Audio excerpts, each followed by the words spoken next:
about when your effort is low. Because if you can get this, you can get any success you want in life. You can have anything you want in life if you can get this. The next time you give a low effort, right? You give it 70% or 50% or 30%. I want you to think about what you're thinking about when your effort is low. If your effort is low, you're probably not thinking about the opportunity. You're probably thinking about the obligation.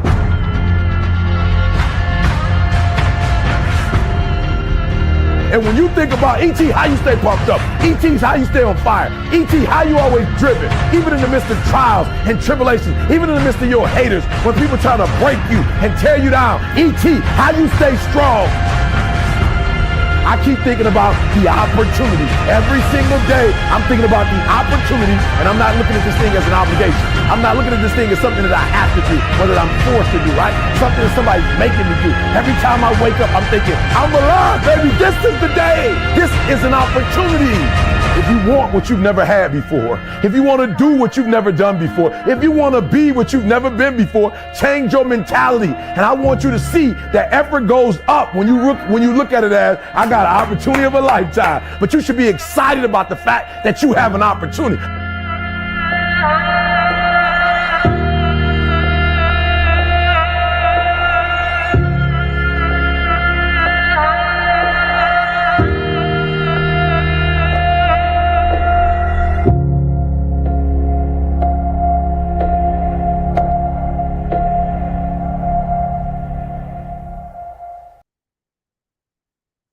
Hello, I'm David Williams, District 3 Representative, seeking re-election to the Escambia County School Board. 4 years ago, I said, together we can make a difference. Today, I'm proud to say, together we have made a difference, thanks to your trust. And because of you, we do not have any failing schools. Our schools are safer, we've closed the achievement gap, and our students are college and career ready. I'm asking for your support again to re-elect me so that we can continue the work that we started 4 years ago. Please visit my website at davidwilliams3.com to learn more about my initiatives I have accomplished and the ones I will pursue over the next 4 years. Early voting is August 8th through the 15th, and the primary is August 18th. Your vote is essential to keeping our community moving forward. Thank you.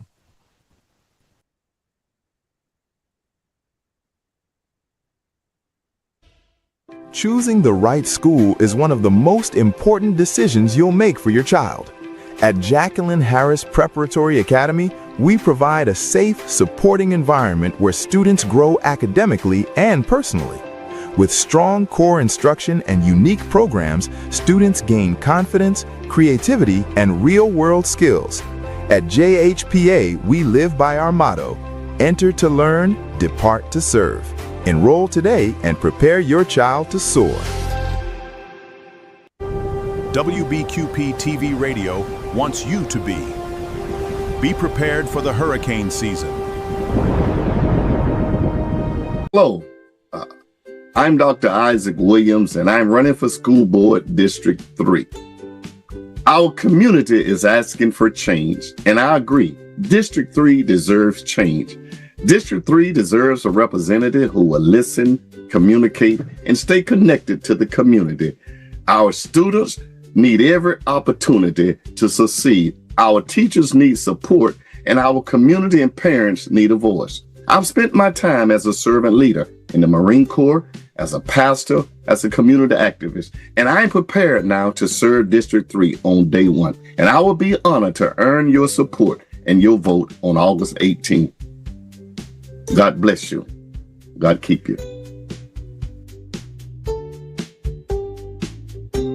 WBQP goals are to inform, to inspire, to educate, and to entertain. The station that cares. Start your day with Mornings with Vernon on WBQP, Monday through Friday from 6:30 to 9 a.m. Watch on Channel 12 and listen on WBQP Radio on your phone, Alexa, or CarPlay. WBQP is your information station. It's time for Mornings with Vernon. Yeah. Yeah. Get up now. Come on now. Get up. For Mornings with Vernon. now, let's go. Get up now, turn it up now. 1, 2, 3, let's get it now. Start your day with Mornings with Vernon on WBQP, Monday through Friday from 6:30 to 9 a.m. Watch on Channel 12 and listen on WBQP Radio on your phone, Alexa, or CarPlay. WBQP is your information station. It's Tuesday. Get in the swing of things with Morning with Vernon. It's time for Mornings with Vernon. Yeah. Yeah. Get up now. Come on now. Get up. For Mornings with Vernon. Get up now. Let's go. Get up now. Turn it up now. 1, 2, 3. Let's get it now. It's time for Mornings with Vernon. Yeah. Yeah. Get up now. Come on now. Get up. For Mornings with Vernon. Get up now, let's go. Get up now, turn it up now. 1, 2, 3, let's get it now. All right, everybody. Good morning. It's Morning with Vernon this morning. Good morning, everybody that's under the sound of my voice this morning. Today is Tuesday, y'all, July the 28th. This month is out of here, y'all. Out of here. We got 31 days, I think, in July, so we got a couple more days before we get out of here. Get your coffee? You got your coffee yet? Alan, good morning, man. How you doing this morning? Lois, are you staying motivated this morning? By all means, okay? By all means, stay motivated. Lois, good morning. All right. You talking about Lois saying this is going to be a Tangle Tuesday. Woo. All I know, it is going to be a terrific day, y'all. That's all I can say. Let's call it a terrific day right here on the Gulf Coast of Florida, y'all. On the Gulf Coast of Florida. Good morning, everybody. All right, let's go over to what we're going to go over this morning. But, of course, today is Tuesday, and usually I'm joined on Tuesday with Mr. Jerry McIntosh on Tuesday, and I was supposed to have a special guest today, which is Mrs. Angie Nixon. I don't know whether she's going to be able to make it or not, but if not, 8:30, 8 o'clock, we definitely going to have the Pensacola update. We had the Pensacola update. And with either the mayor might come on or the city manager, Mr. Clifton Collins, may come on this morning. They may or may not. I don't know which one will be on, but all I do know is that they are going to be on. They're going to be on this morning as well.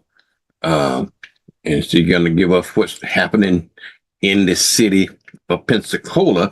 See some of the actual updates there in the city of Pensacola. We were scheduled to have Mrs. Angie Dixon on this morning. Angie is running for U.S. Senate this morning. I got an email from her this morning and saying, what did her email tell me this morning about, her flight is running late this morning, and she may or may not be able to join us. We have to see about that because of the particulars of her flight this morning. She's gonna be in town. She's gonna be in town today, y'all. She's definitely gonna be in town today, so we'll get a chance to see her at different events. If you hadn't seen Angie Nixon, she's a firebrand, okay? I'm telling you, she's something else. She's the one that with DeSantis now, down in DeSantis, she one that took the bullhorn and took it through, took the bullhorn at the in the Capitol when they was trying to do away with the voting rights stuff and everything. So you definitely want to hear from Miss Angie, y'all. She's something else, okay? But hopefully we can get on. If we don't, we can get on at another time. So between now and the election there, because she's something else. I was trying to find that email that she sent me this morning. That talked about I'm trying to think exactly what she just told me this morning about that. But anyway, she may and may not be on this morning, so we'll see. I don't think she's gonna be able to make it, but due to her schedule and her flight this morning. All right, so let's go on to some other good stuff this morning that we're gonna be talking about here on this show, the Morning with Vernon show this morning. We're also going to be starting off this Tuesday as Janice would call it. Janice called it a Taco Tuesday, and I believe somebody says a Tangible Tuesday, and Lois always got it. But well, let's go ahead and we're gonna call it a prayerful Tuesday this morning. So let's go ahead and get it. Can we get a prayer from you, Dr. Joe Gaston? Can you pray for us this morning? This is Joe Gaston of Emmaus Baptist Church, Pensacola, Florida, and we come to you on this beautiful Tuesday that the Lord has given us. As a matter of fact, it's our Testimony Tuesday, and we've come to bless His name in sacred words of prayer. Let us pray. Father God, we come that we may testify on this Testimony Tuesday of your goodness in spite of our difficulties, our situations, our circumstances, in spite of what's ahead of us, as Mama would say. We've come to testify of your goodness and to say thank you. And so, Lord, this is our premise this morning. That is to bless you on this Tuesday, dear God, and to seek you out for the blessings of life. As we pray now in the belovedness of Jesus the Christ, our Lord, our Savior, our God, the master of the seed, our disparity. Amen. Amen. Amen. Amen. Look like I got my date wrong on the on my graphics here. I want to see if I can repair that in real time here, y'all. We'll see what happened here this morning. But amen. Amen. I want to say good morning to everybody, and hopefully we're gonna talk about some of the. I hope I can get a chance to shout out some birthday shout out this morning. But even if I don't, sometimes I get rushed for time this morning, but we definitely going to get into some other stuff. How about, you want to know what the weather's going to be like today? I'm going to ask Miss Cheryl. Cheryl, can you tell me what the weather like this morning? Good morning. And here's today's weather for Tuesday. Tuesday brings partly cloudy skies with another 20% chance of a passing shower. Afternoon temperatures once again reach 96 degrees with a low of 79. All righty. Lola, can we We're asking, are you ready for the traffic report? Here we go. Yep. Good Monday morning, Pensacola.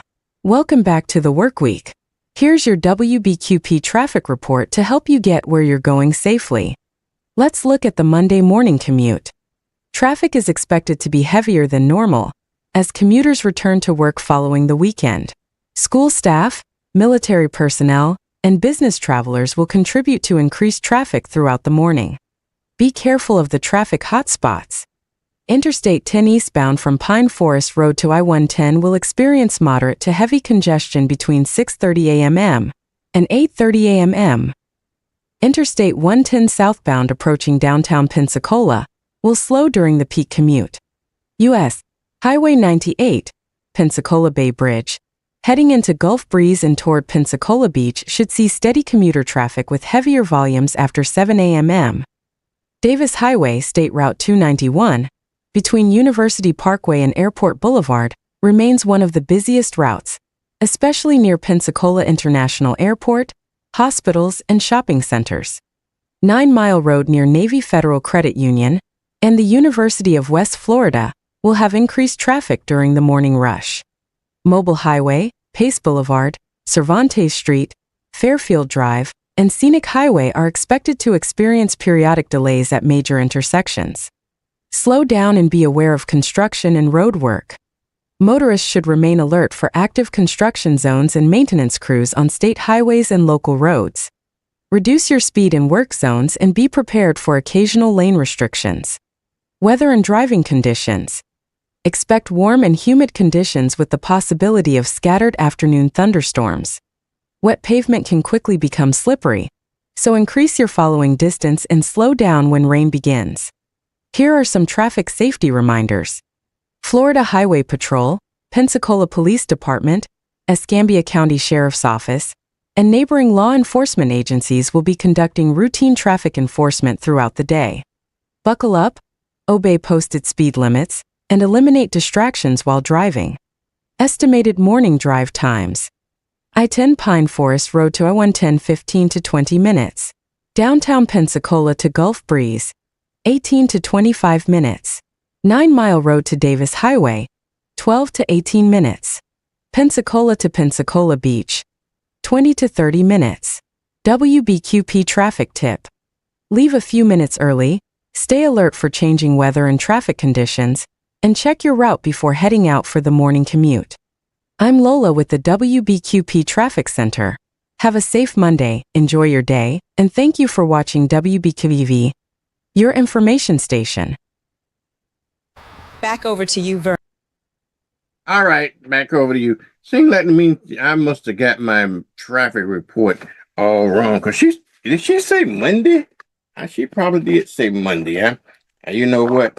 If it ain't one thing, it's 5 or 6. I must have pulled over the wrong woman because she did me a traffic report this morning. I want to see, can I go back and find it this morning? Because that sound like, if you out there in that traffic, it doesn't matter because it all traffic is always the same this morning. But if not, but anyway, today is Tuesday. We were speaking of this morning about Representative Angie Nixon. She's going to be in town today, y'all. She's going to be in town. She's going to be at different locations throughout the day, and she's making her way over towards the Panhandle this very minute as I speak this morning. So if you didn't get a chance to hear her on WBQP here this morning, you definitely, if you go to certain events, and we're going to be covering some events that she's going to be at today, so you get a chance to hear. We're going to get her, if she's not able to call in because of a scheduling conflict, you will get a chance to hear a full interview with her. We planning to interview Miss Angie Nixon. She's running for the United States Senate today. And you definitely want to hear from her. And we definitely need to vote for her. And she definitely need to be the one that that we send to Washington to represent us in the United States Senate here for the state of Florida. You see what we got right now. We got nothing, basically nothing. All right, y'all, let's talk about the lottery this morning and see if anybody won the lottery today. Okay. Let's see here. Now watch this, see if I get the lottery one right. Okay, let's see what we got on lottery this morning. Check those lottery tickets today. Your winning moment could be one scratch away. Yep. Vernon, it's Monday. Did you check your lottery tickets? If not, check it out.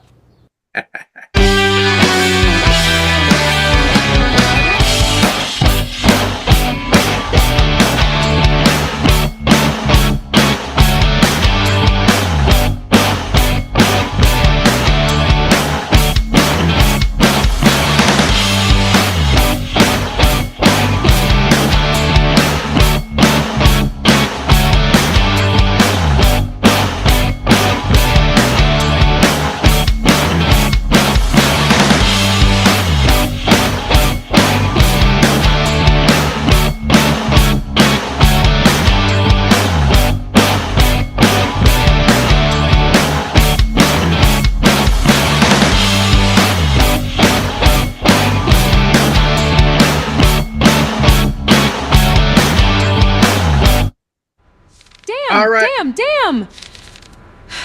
Well, maybe next time. Maybe next time, baby. Lola, what about the traffic again this morning? You got another traffic report this morning for me? Huh? Thank you for asking. Are you ready for the traffic report? Here I we am. go. Good morning, Vernon, and good morning to your viewers and listeners. How is your Tuesday going? I'm Lola with your WBQP Tuesday Traffic Report. Traffic is moving steadily across most of Escambia and Santa Rosa counties this morning, with the usual increase in volume during the morning commute. If you're traveling eastbound on I-10, expect heavier traffic approaching I-110, 9th Avenue, and the Escambia Bay Bridge. Westbound traffic is also beginning to build through the same corridor as commuters head toward downtown Pensacola and the Alabama state line. On U.S. Highway 98, allow a few extra minutes between Pensacola and Gulf Breeze, especially across the Pensacola Bay Chappie James Bridge, where traffic typically slows during peak commute hours. Drivers heading toward Navarre and Fort Walton Beach should also expect moderate delays as beach and work traffic merge. Along Davis Highway, 9 Mile Road, Mobile Highway, Scenic Highway, and Pace Boulevard, traffic is moderate with periodic slowdowns at major intersections. Be alert for school buses, pedestrians, and emergency vehicles during the morning rush. As of this report, no major highway closures or significant incidents have been reported affecting the Pensacola area, but conditions can change quickly. Florida traffic information is updated continuously throughout the day. Remember to buckle up, put the phone away, leave a safe following distance, and give yourself a few extra minutes to reach your destination safely. I'm Lola, and that's your WBQP Tuesday Traffic Report. WBQP, your information station. Drive safely, Pensacola. Back Thank over you, to Lola. you, Vernon. Have a nice day. Thank you, Lola May. This is Miss Lola, y'all, with WBQP Traffic Report. I knew I had a Tuesday traffic report somewhere. Just didn't. I couldn't find it. I clicked the wrong one this morning.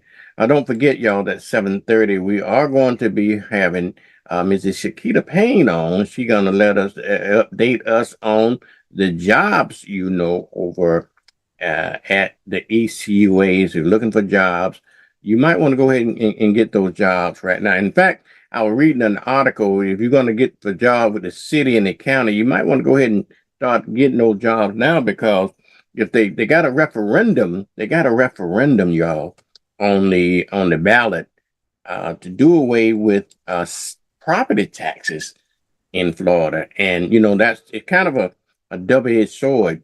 It's a good thing. Nobody like to pay property taxes, but Florida, here in Florida, we don't pay sales state income tax in Florida, so that's a good thing. But the problem with I'm conflicted myself on whether or not I should vote for that referendum or not vote for it.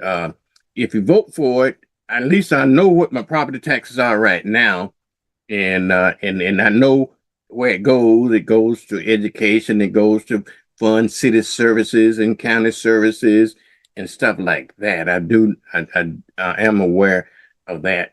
And so I'm so used to already paying property tax. Now, if they take it away, that means the funding for those services for the counties and the cities and the schools going to fall short. And they're going to have to find that money somewhere else. So either what's going to happen is that the service is going to be cut, okay, or they're going to find that money somewhere else. In other words, they're going to raise taxes somewhere else. So I know the enemy that I got, okay? I don't know what the enemy I will be getting. So I think I want to just go ahead and say, okay, I want to vote against the property tax thing. We'll just continue paying property tax. At least I know what's what on that. So, but you have to make your own informed decisions about that as well. So that is definitely on the ballot. Also, what's on the ballot in Escambia County, Florida here, y'all, is whether or not we should vote for a elected superintendent or a appointed superintendent. We should have an elected superintendent, and somebody decided that, well, we're we went back and voted several years ago to have an appointed superintendent. And there's some advantages, and I think the Democratic Party is suggesting that we vote that measure down to keep the appointed superintendent, not to have an elected one, because when you put politics in anything like we do now, nothing gets done anymore. So at least with an elected superintendent, if we don't like what they're doing, we can say bye-bye and get somebody else that we can. That's not necessarily true when you got an elected one. You have to wait until the term is up. Like we're trying to wait now, all these terms of all the Republicans to get them out of there so we can do what we need to do. So I don't know. That's going to definitely be a problem. Definitely going to be a problem for us. All right, let me go to Nona this morning. Nona want to get some, and I try to throw some other African American news in for you this morning, but I want to let you hear about some national news that's going on around our area, around our country that you probably know, you may not know.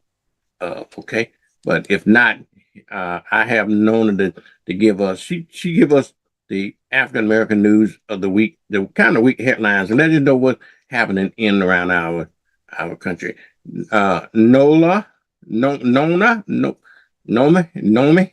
you ready? Hello. Hi, I am Naomi, your WQP TV African American news reporter, bringing you Black news you can use. Stay tuned. You heard it here on WBQP. Good morning. This is Naomi with WBQP TV top news headlines for the week of July 27, 2026, that affect the Black community. NAACP concludes 117th National Convention.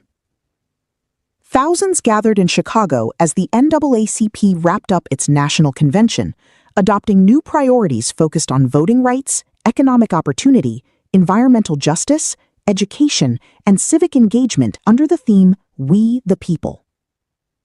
Civil rights leaders plan National Voting Rights March. Major civil rights organizations, including the NAACP and National Urban League, are organizing an August 28 March on Washington to advocate for stronger voting protections following recent legal and legislative changes. NAACP continues push for federal investigation. The organization is maintaining pressure on the U.S. Department of Justice to investigate the deaths of Black men in Tennessee and is calling for greater police accountability and transparency. HBCUs prepare for record fall enrollment. Several historically Black colleges and universities report strong enrollment momentum as institutions expand housing, academic programs, and workforce partnerships ahead of the new school year. Black-owned businesses gain national spotlight. Entrepreneurs from across the country showcased products and services during the NAACP convention's The Hub, highlighting continued growth in Black entrepreneurship and innovation. Black health equity remains a national priority. Community organizations and healthcare leaders continue expanding outreach focused on reducing disparities in maternal health, chronic disease, and access to quality healthcare. Economic equity efforts expand. Advocacy groups are promoting initiatives aimed at increasing Black homeownership, small business investment, and workforce development as affordability challenges continue nationwide. Black student achievement programs grow. Education organizations announced new scholarship opportunities, STEM initiatives, and mentorship programs designed to increase college access and career readiness for Black students. Community violence prevention programs receive new attention. Local organizations across several cities are expanding youth mentorship, conflict resolution, and neighborhood violence prevention efforts to reduce gun violence. Black cultural heritage celebrated nationwide. Museums, arts organizations, and historical societies continue launching exhibitions and preservation projects highlighting African American history, culture, and contributions during America's 250th anniversary year. This is Naomi with WBQP TV, Black news you can use, your information station and the voice of the Black community. Thank you, Naomi. We appreciate that Black news, y'all. We got to go to a commercial break, y'all. But when we come back from the commercial break, y'all, hopefully we're going to be going over some news you can use this morning. Just some of the basic headline news and stuff like that, okay? Basic headline news. But in the meantime, y'all tell everybody that Morning with Vernon is on. We'll be right back, okay? It's time for Mornings with Vernon. Yeah. Yeah. Get up now. Come on now. Get up. For Mornings with Vernon. Get up now. Let's go. Get up now. Turn it up now. 1, 2, 3. Let's get it now. Navigating heart care can be challenging. Baptist makes it better with the latest treatments and innovations and the area's largest, most experienced heart team ready to create a care plan just for you. All when you need us most. Let Baptist make it better. Baptist Healthcare.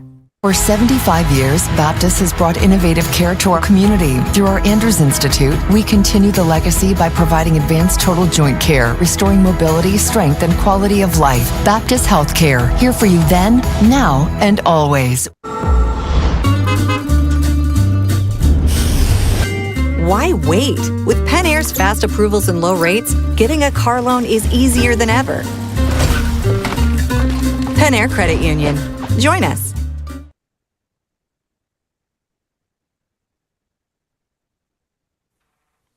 Hello, I'm Colonel Eric W. Shorter, and I'm running for mayor.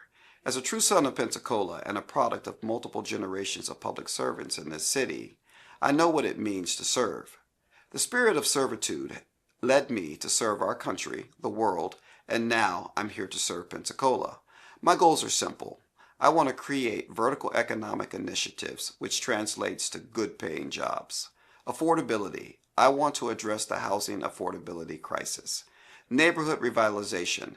Something as simple as the addition of a sidewalk, a street light, or a park renovation goes a long ways with improving Pensacola residents' quality of life.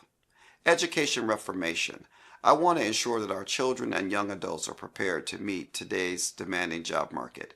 Citywide opportunity is possible, and I'm not guessing. I'm positive. Vote for me, the positive choice. Joe Morrison Son Funeral Home has been in business since 1913. Hi, I'm David Hawkins, the owner of Joe Morrison Son Funeral Home, saying we are a full-service funeral home. We offer pre-need funeral planning. We have a newly remodeled chapel and conference facility. Stop by and see us today. We have 9 vehicles, all waiting to service you. At Joe Morrison Son Funeral Home, we appreciate your stopping by. On behalf of all of our family here at Joe Morrison Son Funeral Home, thank you so much for allowing our family to serve you. Hello, I'm Dr. Isaac Williams, and I'm running for School Board District 3. Our community is asking for change, and I agree. District 3 deserves change. District 3 deserves a representative who will listen, communicate, and stay connected to the community. Our students need every opportunity to succeed. Our teachers need support, and our community and parents need a voice. I've spent my time as a servant leader in the Marine Corps, as a pastor, as a community activist, and I'm prepared now to serve District 3 on day 1. And I will be honored to earn your support and your vote on August 18th. God bless you. God keep you.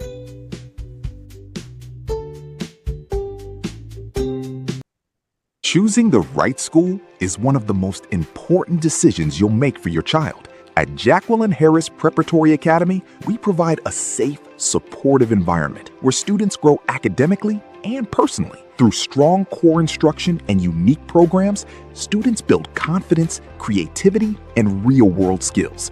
Enroll your child today and join us as Jacqueline Harris Preparatory Academy celebrates 25 years of serving the Pensacola community. Keep growing. Remember where you came from. It's the foundation of who you are. Show up for others. That's been our approach at Penn Air for 90 years. Penn Air Credit Union, 90 years strong. Hello, I'm David Williams, District 3 Representative, seeking re-election to the Escambia County School Board. 4 years ago, I said, together we can make a difference. Today, I'm proud to say, together we have made a difference. Thanks to your trust. And because of you, we do not have any failing schools. Our schools are safer. We've closed the achievement gap, and our students are college and career ready. I'm asking for your support again to re-elect me so that we continue the work that we started 4 years ago.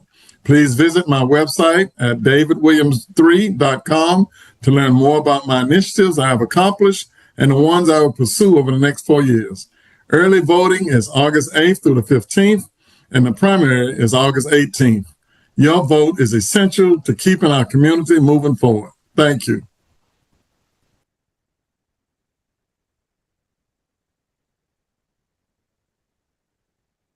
As a service to our community, we pause to remember those who have recently passed.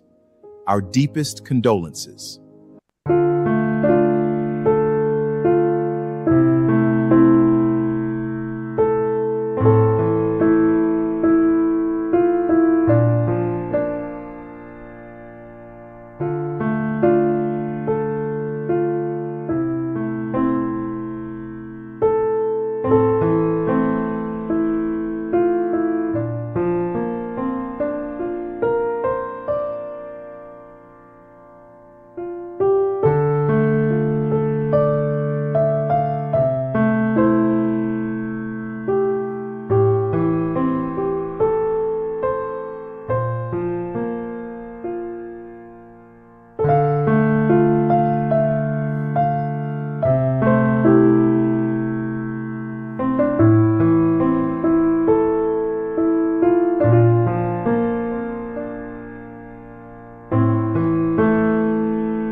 And prayers are with each family during this time of loss. Thank you for allowing WBQP to serve our community.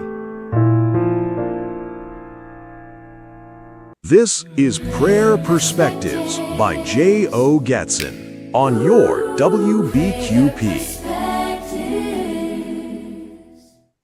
Hi, this is J.O. Gatson of Emmaus Baptist Church, Pensacola, Florida, and we come to you on this beautiful Tuesday that the Lord has given us. As a matter of fact, it's our Testimony Tuesday, and we've come to bless His name in sacred words of prayer. Let us pray. Father God, we come that we may testify on this Testimony Tuesday of your goodness.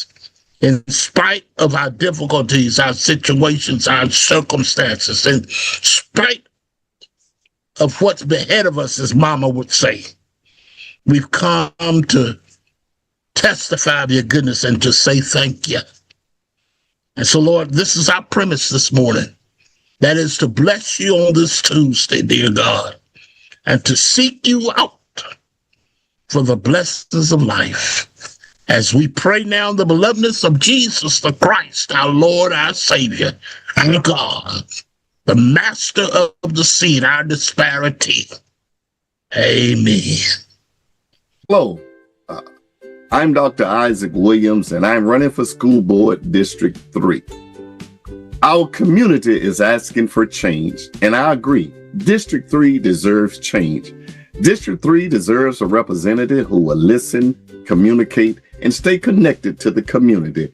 Our students need every opportunity to succeed. Our teachers need support, and our community and parents need a voice. I've spent my time as a servant leader in the Marine Corps, as a pastor, as a community activist, and I'm prepared now to serve District 3 on day one. And I will be honored to earn your support and your vote on August 18th. God bless you. God keep you.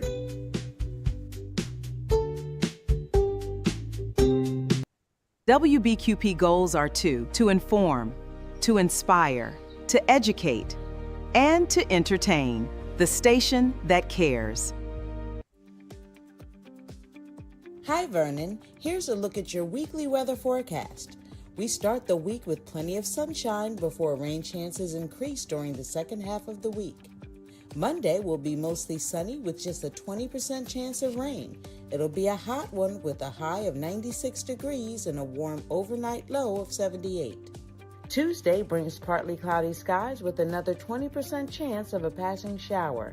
Afternoon temperatures once again reach 96 degrees with a low of 79. Wednesday, clouds increase along with the rain chances. Expect a 50% chance of showers, a high of 94 degrees, and a low of 78. Thursday stays mostly cloudy with a 50% chance of scattered showers. Highs cool slightly to 90 degrees with lows of 77. And we wrap up the week on Friday with cloudy skies and a 50% chance of afternoon showers. Look for a high of 91 degrees and a low of 77. Overall, the first half of the week will be hot and mostly dry, while the second half brings more clouds and better chances for scattered showers. This is Cheryl Mulrain, and that's your weekly weather forecast for WBQP TV. The voice of the Black community. Your information station. Station that cares. WBQP TV and radio. The station that cares. It's time for Mornings with Vernon. Yeah. Yeah. Get up now. Come on now. Get up. For Mornings with Vernon. Get up now. Let's go. Get up now. Turn it up now. 1, 2, 3. Let's get it now. All right, y'all. Good morning. It's Morning with Vernon this morning. All righty, y'all. Let's go into, I guess we'll talk a little bit about Tuesday's news this morning. I guess we want to get into the news segment, see what's happening in the headline news before we get Miss Shakita Payne on, okay? All right, y'all. Stay tuned.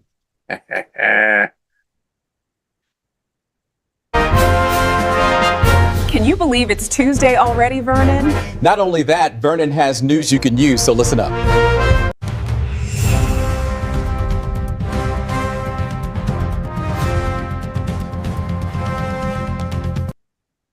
All right, y'all. Good morning. Good morning. I do have some news that hopefully you can use this morning. I'm trusting that we can use some of this news that we're going to be talking about, particularly this news here. Y'all, we are going to be experiencing some triple digit weather, y'all. And I know the actual, the news people, the weather folks, they kind of give you what I call weather that's not really they tell you 100 degrees. It's never actually 110 degrees. It's weather that feels like it's 110 degrees, but it's going to be hot along this week, okay? Absolutely, it's going to be hot. So you just might want to make sure that you keep down cool, make sure that air conditioning is working fine, stay hydrated, and all that other kind of stuff, because if you don't have air conditioning, some folks don't. And I always encourage folks too, that if your neighbors and old folks and folks like that don't have any air conditioning, go out and spend $100 on your neighbor, buy them a little 5,000 watt air conditioner so they can stay cool. They're also setting up some cooling centers throughout Northwest Florida and South Alabama, y'all, that people can come in and they can cool off during the day that if they experience it. So we hadn't, and if anybody they say that there is a weather climber denier, I don't know what's wrong with them, because you can see the weather is always the leading point of the news every day. Every news report that you get, national news report, leads off with the weather. Okay, leads off with the weather. So think about it. So the world is changing. All right, let's do some other news. School is about to start, y'all. School is away, only a couple of weeks away. In Florida, okay, and they don't have a consistent way. I know everybody don't start school at the same time. I know some private schools is going to start a week earlier than than the public school. In the state of Florida, I didn't know this, I just learned it. We got a law in the state of Florida that they cannot start school until after August the 10th, okay? That's the earliest you can start school in this for a public school in Florida. And the latest they can start is August the 13th, okay? August the 13th is the latest they can start in Florida. And so, but in Escambia County, I believe school going to open on Tuesday next week, the 12th or something like that. So in different counties, depending on where you are, it's different from, from whatever. Like long they got that range in there. So don't let that fool you. Okay? Don't let that fool you. Another story I want to talk about this morning, and I didn't get a chance to bring up the news reel on this story, but apparently something happened last night, the other night, where this bar owner here, his name escapes me, but let me see, can I find him on my radar here? That's topping the news today, y'all. He was jailed. For on a basic noise complaint. Now let me tell you, I never. This is called Club. It was called Your Place, My Spot, or something like that. I don't know. I never. It must have been a private club or something like that. Or BYOB club or something like that. And he got into a kerfuffle with the Escambia County Sheriff, and now he's sitting in jail under no bond. Okay, under no bond because they called him to turn the music down. Okay, and one thing led to another. Now he's sitting in jail, and there's some videos that going on over on social media. You've probably seen it already. I didn't have time to pull it up so I can show you what the video is about, but there. But now let me tell you, and I brought this story up to tell you this now. Okay, now when you're wrong, you're wrong, and when you're doing wrong, you should just not do wronger. Okay. Now, this guy was running an unlicensed club. Okay. Unlicensed club, number one. Okay. Now, for him not to obey the law, for when you're doing something illegal, it's always beyond me. Okay. When they told him they should turn the noise down, he should have turned the noise down. Okay, the sound down. Okay, after we got a noise ordinance in Florida, anytime after 10 o'clock, if the noise is so many decibel, then you have to turn it down. But anyhow, they have been called to that site, as I understand, many times until it erupted into this situation. I don't know who. Always remember now, there's three sides to a story. I'm just reporting the side that I'm reporting. I'm sure there's a different perspective to this as well. Okay, I'm almost certain there's a different perspective to this. So you'll hear more about this, I can guarantee. And it's also a club on Michigan. Now, I'm not familiar with the club.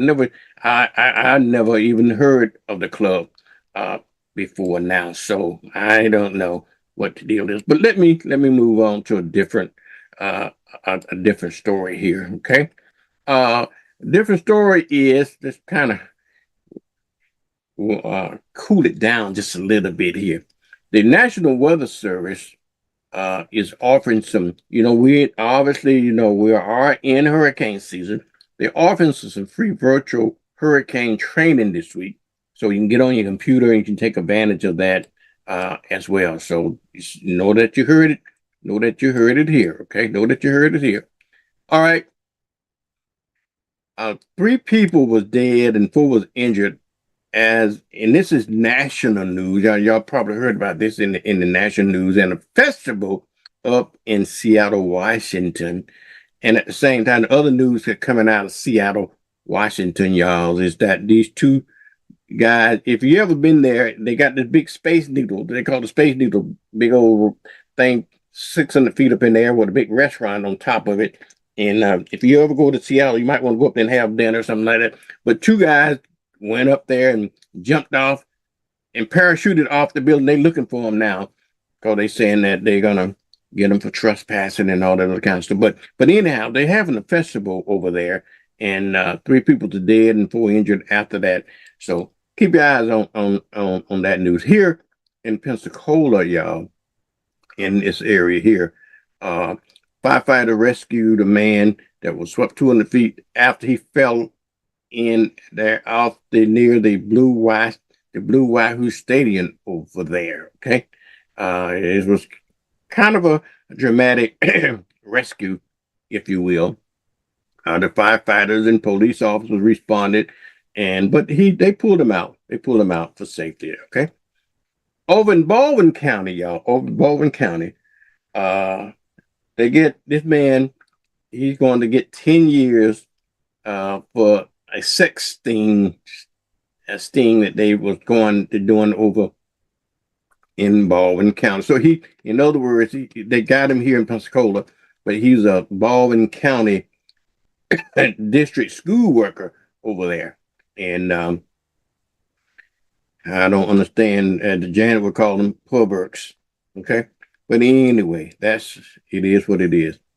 The Coast Guard, y'all remember we reported just the other day a shrimp boat sank in the bay, and it was carrying a lot of diesel fuel on board and stuff like that. And so they were concerned, and they caught fire, and they eventually sank. And but the contamination that is in the water there because of the diesel fuels and other stuff that was carrying on board, it is ongoing. And so that's another story you're gonna keep your eyes on because it's developing as we speak, and the cleanup is as a result of that. Also, breaking news over in Robertsdale, right next door. The firefighters battled a 3-story house fire over in Robertsdale. And when I was thinking, 3-story house fire, 3 stories over in Robertsdale, Alabama, it must have been one of the most slave mansions over there that caught a fire. I don't know. Well, you have a mansion over in Robertsdale, but anyhow, it's news. Firefighters, they had their hands full with that fire. Just reporting, dog. Also, deputies on yesterday, they had reported this man missing, a 68-year-old man. They was missing yesterday, but the good news is they found him. Okay, they found this man. He's safe and he's in good health, and so that is the good news according to the news reports. Okay, all right. Let's move on to a different story. Now, this man here, he was involved in a shooting back at Oakwood Terrace Apartments, back here in April. Now, they arrested him and this is the 4th attempt homicide that he was involved with. So hopefully that is going to wrap up that one, but he is in custody, as I understand it. 4th attempt homicide arrest happening at that event over in Oakwood Terrace. And I believe Mr. Community Ellison Bennett was reporting on that incident several weeks ago. All right, let's go over to Beulah, over on our west side of town here. They built a brand new fire station over there. Fire station probably no more than a couple of years old.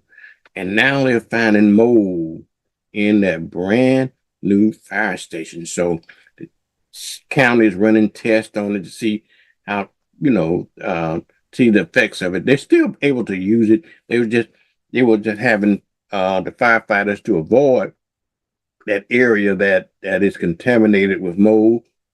They can find out what the effects of it and to find out and how and when they can get it all removed. That is over in the brand new Beulah fire station.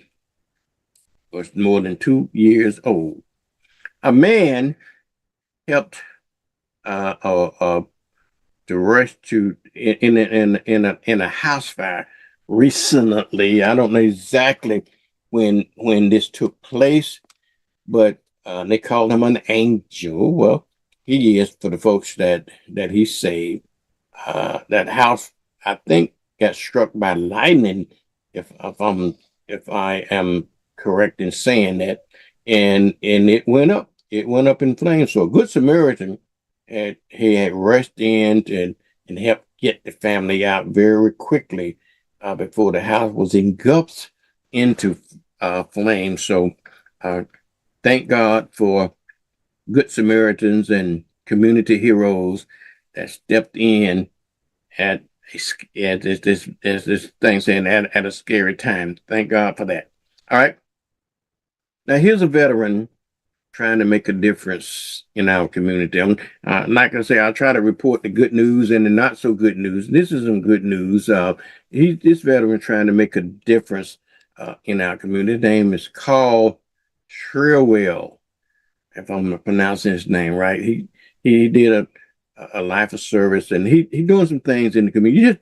You just need to read about his story. It's kind of a heartwarming story, and that he's trying to, as a veteran, that he's trying to reach back and trying to help help the community in many different ways. Okay, all right. I think we just covered this story here about firefighters and police were rescuing the man swept out from the Rahu Stadium. Yeah, I think I did that one already. I had jumped in there. Also, in kind of on a sports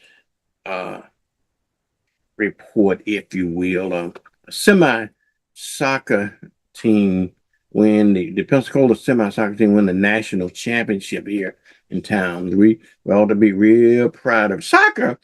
Soccer has been really popular now because we hosted the FIFA thing this year, and people that wasn't in tune too much in soccer now beginning to pay soccer a little bit of attention. Soccer is the original football, so don't let NFL fool you. Soccer is the world's standard for football. It's the only football that played with your foot. And football, I know how we end up naming our sport football, but it is what it is, okay? It is what it is. Two people here were missing in Niceville, y'all, over in Okaloosa County. They're looking for your help to try to find these individuals. These are underage people here. So we're asking that anybody got any information that's seen these two individuals, please get a hold of the Okaloosa County Sheriff Office at 850-651-7400, or either call Crime Stoppers, okay, if you will. All right, let's move on to another story since we're over in Okaloosa County. The issue about flock cameras. People are up in tears about having these flock cameras because they're saying they invade their privacy. But however, I guess, as I always say, that every dark cloud have a silver lining. You may have a two-edged sword, whatever analogy you want to use, but the Crestview Police Department is crediting these flock cameras and arresting this child molester, Chester the molester. I don't know what his name is, but I thought that was kind of just calling him Chester the molester.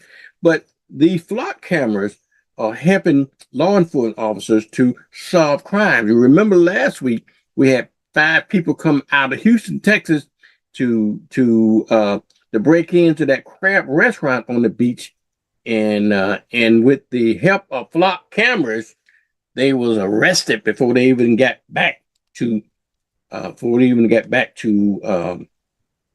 Houston. So they're all in jail. This young man here, he's a R&B or a rapper, or I think he's a rapper, called himself David or something like that. He's in deep trouble. Okay. A while back, it's been probably 4 or 5 months ago, they reported on him. They found a a dead body of a girl in his car, okay, and at the airport or something like that. But now they charged him with her murder. And then I reported yesterday on him that when the girl was 13 years old, they got some information about him and her dealing when she was 13 years old. The same girl that he's on trial for now. They're saying that the judge has ruled that they're going to send him to trial, and the prosecutor thinking about giving him the death sentence. So I know that's probably a scare tactic for him to go ahead and confess, so they don't have to spend that money for trial and then send him on for life. All right. Jesus, I hope my Trump derangement syndrome don't start acting up. All right. I know Shakita and them standing by, but we right with y'all, Shakita, in the report here. But anyway, Trump trying to keep the Senate in town until they pass this crazy, insane SAVE Act that he never gives up. Yesterday, day before yesterday, the appeal courts shot down his executive order for people that are trying to do mail-in ballot. Now he's asking his buddies at the Supreme Court to override that decision. So you better make sure you pay attention to that story. Another story that you might want to pay attention to, just like they did away with pennies, now they're trying to do away with writing checks. Okay, writing checks. So if you don't have this cashless society is beginning to take shape, y'all.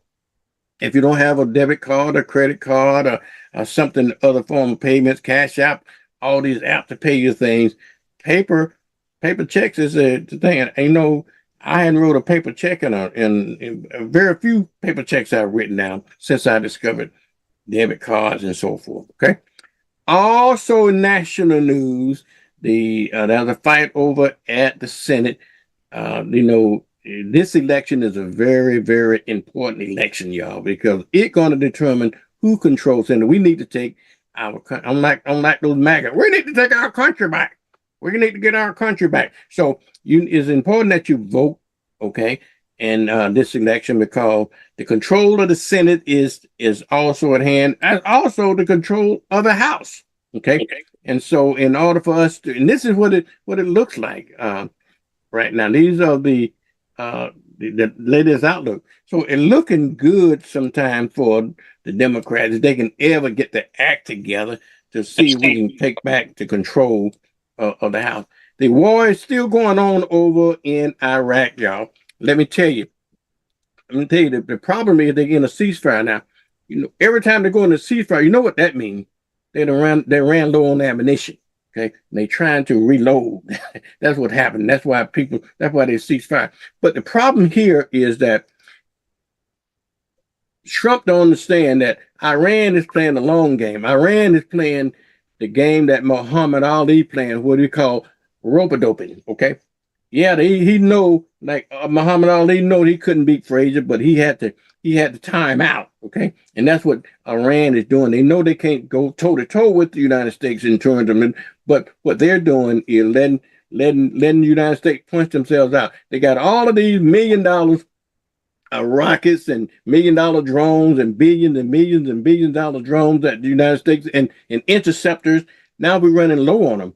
Okay, where I believe Iran is only using these little cheap drones and making some great strides there. Okay, great strides there. But anyway, on and on. Last thing I want to talk about in national news here is Republican rabble rousers trying to get the Senate to delay they're trying to say that old SAVE Act, so that these senators and Republicans trying to maintain control of the Senate and trying to pass that SAVE Act. They're rolling over, but I think they're playing Trump right now because Trump up against their vacation times, and I don't think that's the only time they're gonna go against him, when it's time to go home, okay, and go on their vacations. They're not gonna. We'll see what happens, because it's time for the Senate to recess and the House will recess, and it won't be back until September or sometime in September. And then they're not going to get anything done between September and the election. So, and they know that, and they know that. But if we don't want this country to go backwards like we've been doing lately, y'all better go out and y'all make sure that you vote. Okay, just go out and make sure that you vote. All right, y'all. It is 7:30, and I have Miss Shakita Payne sitting in the wing, waiting on us. Okay, so that she can give us the her report on what's going on in ECU at the ECUA. Let me see if I can bring her report on this morning. Now I'm looking for it right now because when I'm looking for it, when I look for stuff, I cannot find it. Let's see here. Come on, Shakita, where you are on jobs this morning. Shakita Payne, y'all, from ECUA. Good morning. It's 7:30 on Tuesday, and this is WBQP TV. Our top story today, a major announcement regarding jobs from the ECUA.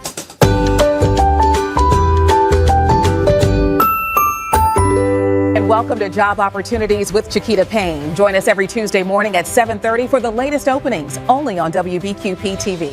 Hi, I am Shakita Payne, and here are the job openings for today for ECUA.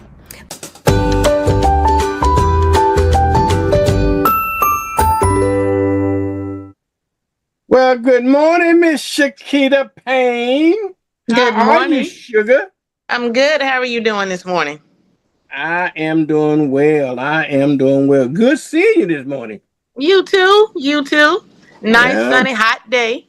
Is it? I hadn't been out. I have not been out, and I'm in my studio here, and I don't have a window here. I can't tell what's going on until I can. Sometimes I can hear the weather when it's storming out there. Oh, it's storming out there. So I hadn't had time to look outside and see what the weather's like. All I can do is depend on my weather lady, Cheryl, to tell me what's going on. They tell me it's going to be hot this week. Yes, it's supposed to be a hot one today. So definitely stay cool. Yeah, I tell you the truth. So how was your weekend, sugar? And your week? Not too bad. Not too bad at all. A lot of good things went on, family wise. So I had a good weekend. Okay, where your sidekick at this morning? I think he just logged in.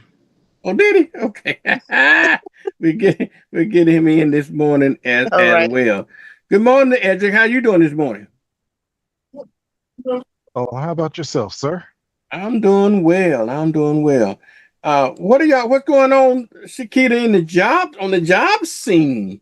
So we have quite a few jobs. One job I wanted to point out because it is a new position that we've posted. It is the industrial instrument electrician technician. So this position is for someone who is an electrician. If you know an electrician or you are an electrician looking for a position, definitely take a look at this one. It is an entry-level position. So that person will be working helping with instrumentation and electrical maintenance of our different departments, a lot of our equipment at our different facilities. Pretty much as they're looking for either an industrial IE technician, which is entry level, or a senior if you have, of course, several years. For the industrial, the entry level, we're just looking for someone with 3 years of education, training, and or experience. Any combination of that, intermediate level of computer skills, and you must be, of course, willing to work days, evenings, nights, weekends, holidays. This position does start at $28.95. So if you are an electrician looking for a start, looking for a position, or just looking for a change, definitely take a look at this one. That is the starting pay for the entry level industrial electrician technician. $28.95. Wow. $28.95. Yes, sir. Wow, that sound like good money. That sound like good money to me. Definitely. Yes, indeed. And of course, you have that opportunity to advance in your career. So once you're, here on board, you're in this position, you keep moving up, having different progressions, you'll definitely go far. All right. Tell them the benefits of working for ECUA. Sure, we have several great benefits. Of course, as always, we have our medical, dental, and vision all through Florida Blue. Then, of course, we have our supplemental insurances. We have our life insurance. We have AFLAC. You would be a part of the Florida retirement system, which to me is one of the a great retirement plan. Our employees only contribute 3% to their retirement. So you cannot beat that at all. We also make a contribution. However, we don't do just a match 3% for 3%. It's a little bit more than that. Usually somewhere between maybe 6 and 11% is what ECUA will put in. So you're coming away with a great retirement. Of course, you have your vacation time, your sick leave, floating holidays that we give to our employees. And our floating holidays are just 32 extra hours that we give to our employees just to take whenever they want to. And it's not coming out of their sick leave or vacation time.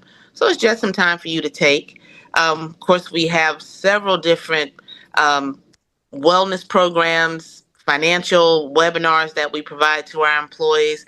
We have a tuition reimbursement program. So if you're looking to go back to school, we'll help you pay for that. Some of our positions also require a CDL license. If you're with us for at least a full year, we'll help you get that CDL license as well. So lots of great opportunities at ECUA. You just have to put in an application. And to do that, you'll just go to our website, which is www.ecua.fl.gov. You'll click on careers, then current opportunities. You'll see that industrial, i.e. technician position, as well as several others that we've talked about throughout our time here. Wow. Okay. Now, the beauty of what I like about you guys, you give those folks that don't have a lot of experience an opportunity to come in at the ground level. And it's a lot of advantages of doing that.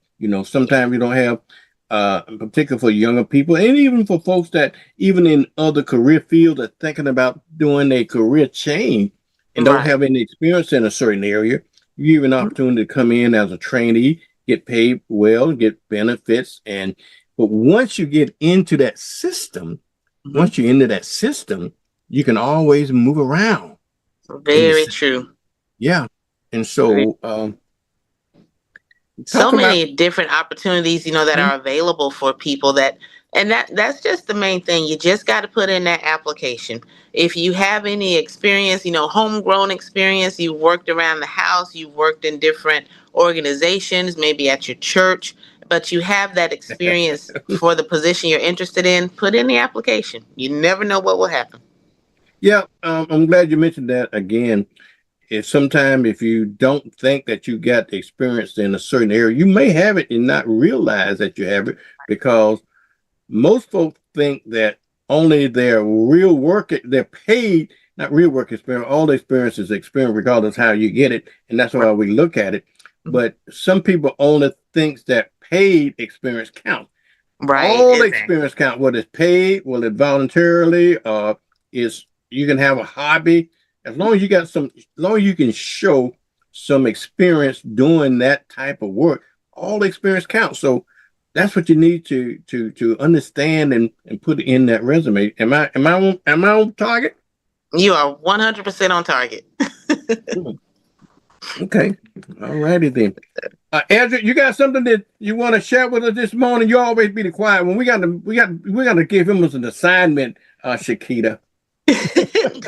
Next week, I'm going to let him do the talking. Yeah, he think he's going to just slide by every Tuesday. This is a working show. So you mean I'm not just here for my dashing looks? No, not only for your looks. We want to get all these women in here to talk to you, but thank you for that. But we also want you to be able to earn that these looks for these women, because they look forward to hearing from you.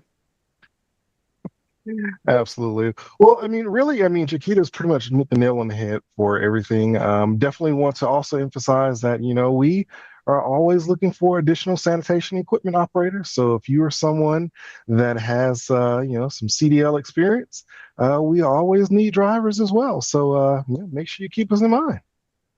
Andrew, I'm thinking you saying CDL experience, okay, and CDL life. They don't necessarily have to. Shakita, bear me out if I'm right or wrong. Mhm. They don't necessarily have to have that CDL license. Is that part of the training that you could help them achieve a CDL license? How did that go? Yeah. So for certain positions coming in, you do not have to have that CDL license, such as our utility service techs. They will need a CDL license at some point, but they do not have to have it on hand if they are offered the position. For our Right. sanitation position, as Edric mentioned, they do have to have that CDL license coming in the door because, of course, you're going to be driving the sanitation trucks. They're going to show you right off the bat how to drive the sanitation trucks. You may have to step in one day, that maybe that first week, working, a route, or helping out with the route. So for sanitation, yes, you do have to have that CDL license in hand for an interview. Okay. But some of those jobs that you got for the trainee job, that some of those positions you can help them obtain that license. Am I correct? That is Absolutely. Mm-hmm. Okay. You can't. How can you? As my grandmama used to say, you can't beat that with a stick. Okay. I'm telling you. Not at all. I'm an old HR man, and compared to what we had back in the day, y'all know you hear over say, back in the day, back in our day, none of this stuff is unheard of. You either had it or you didn't. Now they're training people to come in, and a lot of more. We had trainee jobs, but we didn't have very many workers, what we call worker trainers. We didn't have very many trainee jobs. Most of the jobs that we were experiencing, somebody had to be able to have the experience in hitting the road, running. With a lot more, I'm noticing right now, even with the county that we have the county on the Monday, they have a lot of trainee jobs as well and these jobs pays well, and they got benefits to them. These are permanent jobs. If you can keep them, you got to understand that you do have to have. You will be on probation until you can prove yourself as proven on the job. And how long are you probationary? When I worked with the government, we had a whole year probation. How about y'all? The same. We haven't changed. A year. Still Okay. a year. Yeah. Some organizations have 3 or 4 months, but I can understand because these are not jobs that y'all got. These are careers. Right. Okay. And that's what we want people to look at it as a career. Don't look at it as just a job that you're just going to come to and hop from job to job. Think of this as a career because you can definitely grow. You have the opportunity to advance in your career, move around within the company, great benefits, great retirement. So definitely think of it as a career. Yeah, that's Shakita, and that's what I want folks to really think about that.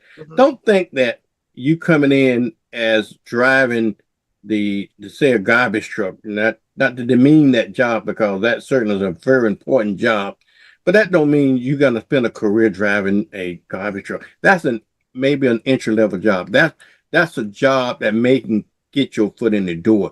Those all the jobs that you see open to the public.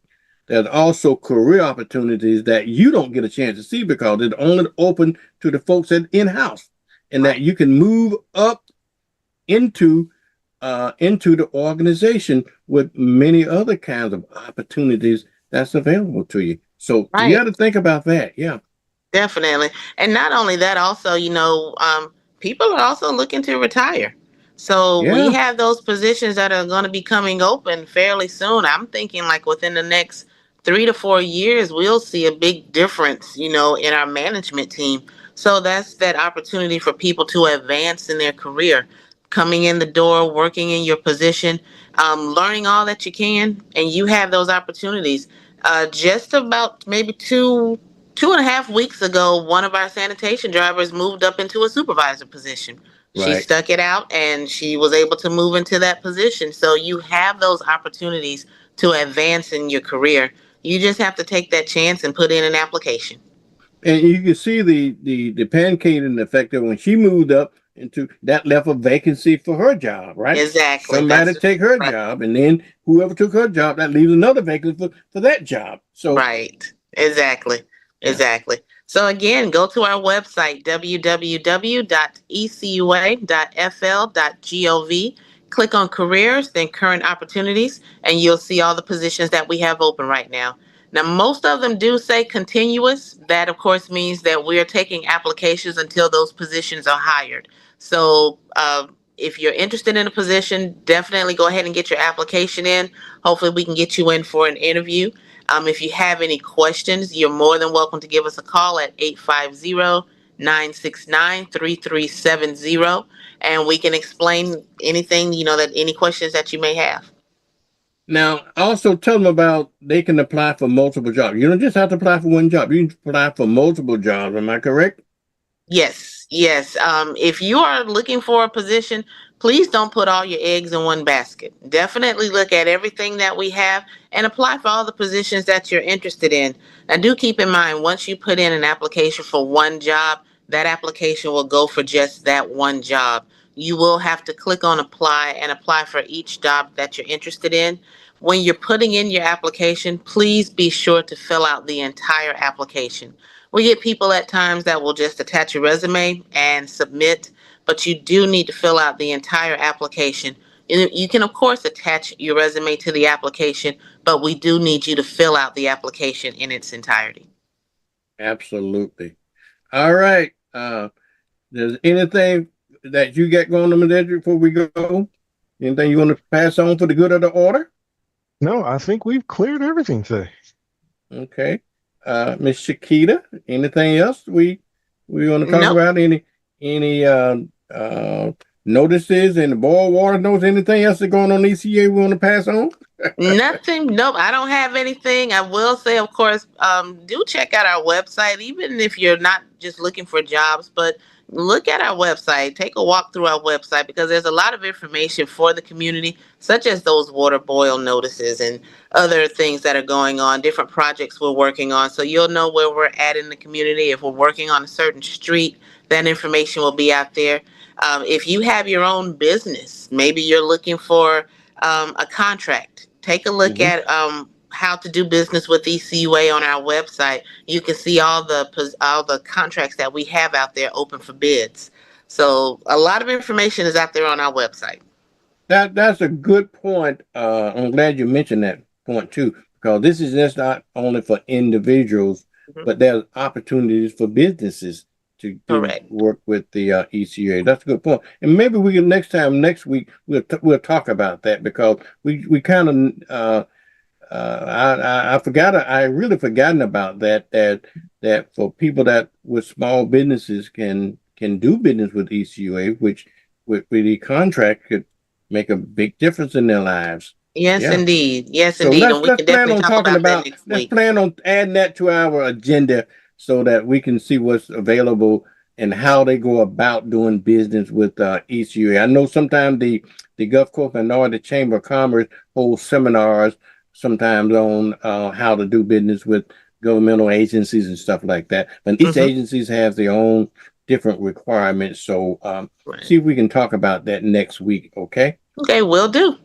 All righty then. All right. I'll see you guys next week. Okay. All right. Have a good one. Thank you. Thank you now. All Thank right, you. y'all. Bye-bye. Thank you now. All right, y'all. That is Mrs. Shakita Payne and her sidekick, if you will, Mr. Edric. He's new to ECUA. She's taking them under her wings. And but if you're looking for a job, or yes, she just said a while ago, if you're a small business, maybe you need an opportunity for a contract. ECUA may be what you want to do. Go to ecua.fl.gov. I think it's .gov, I believe it is, and check out the website, because there's a lot of stuff that you might not know that it could benefit you. All right, I'm going to take a commercial break. When we come back from the commercial break, y'all, we're going to hopefully we'll be talking to Jerry Mack, and Jerry is my Tuesday morning host. He like me sometimes. If you don't have computer issues sometimes, and we had that at times. But in at 8:00, we're gonna hopefully be talking to the city of Pensacola about the city update. We are gonna have the mayoral candidate, Mr. D.C. Reeves. He's running for a re-election, if you didn't know that, for the city of Pensacola mayor. But he's on every Tuesday, and that's one good thing about. And I want to give my kudos to him because he didn't have to do this, but he takes his time out every Tuesday. If he's not here, he makes sure that somebody represented. Now he got Cliff Collins. When he's not here, Cliff is here to keep us up informed on what's going on in the city of Pensacola. And so I think that is a great opportunity for us to stay up on what's going on in our city government. And so I really thank them for that. We were to have this morning. I don't think this is going to happen, but it still may happen. She may still have time to call in.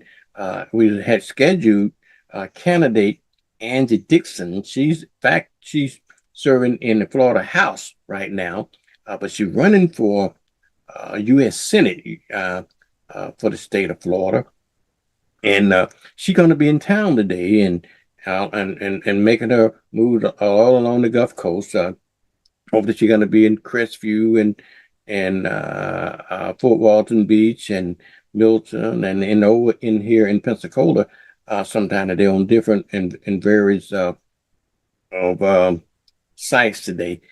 They got an event going on today at 1:00. You might want to take advantage of down at the Ella Jordan House. So you definitely want to get to know this lady, Ms.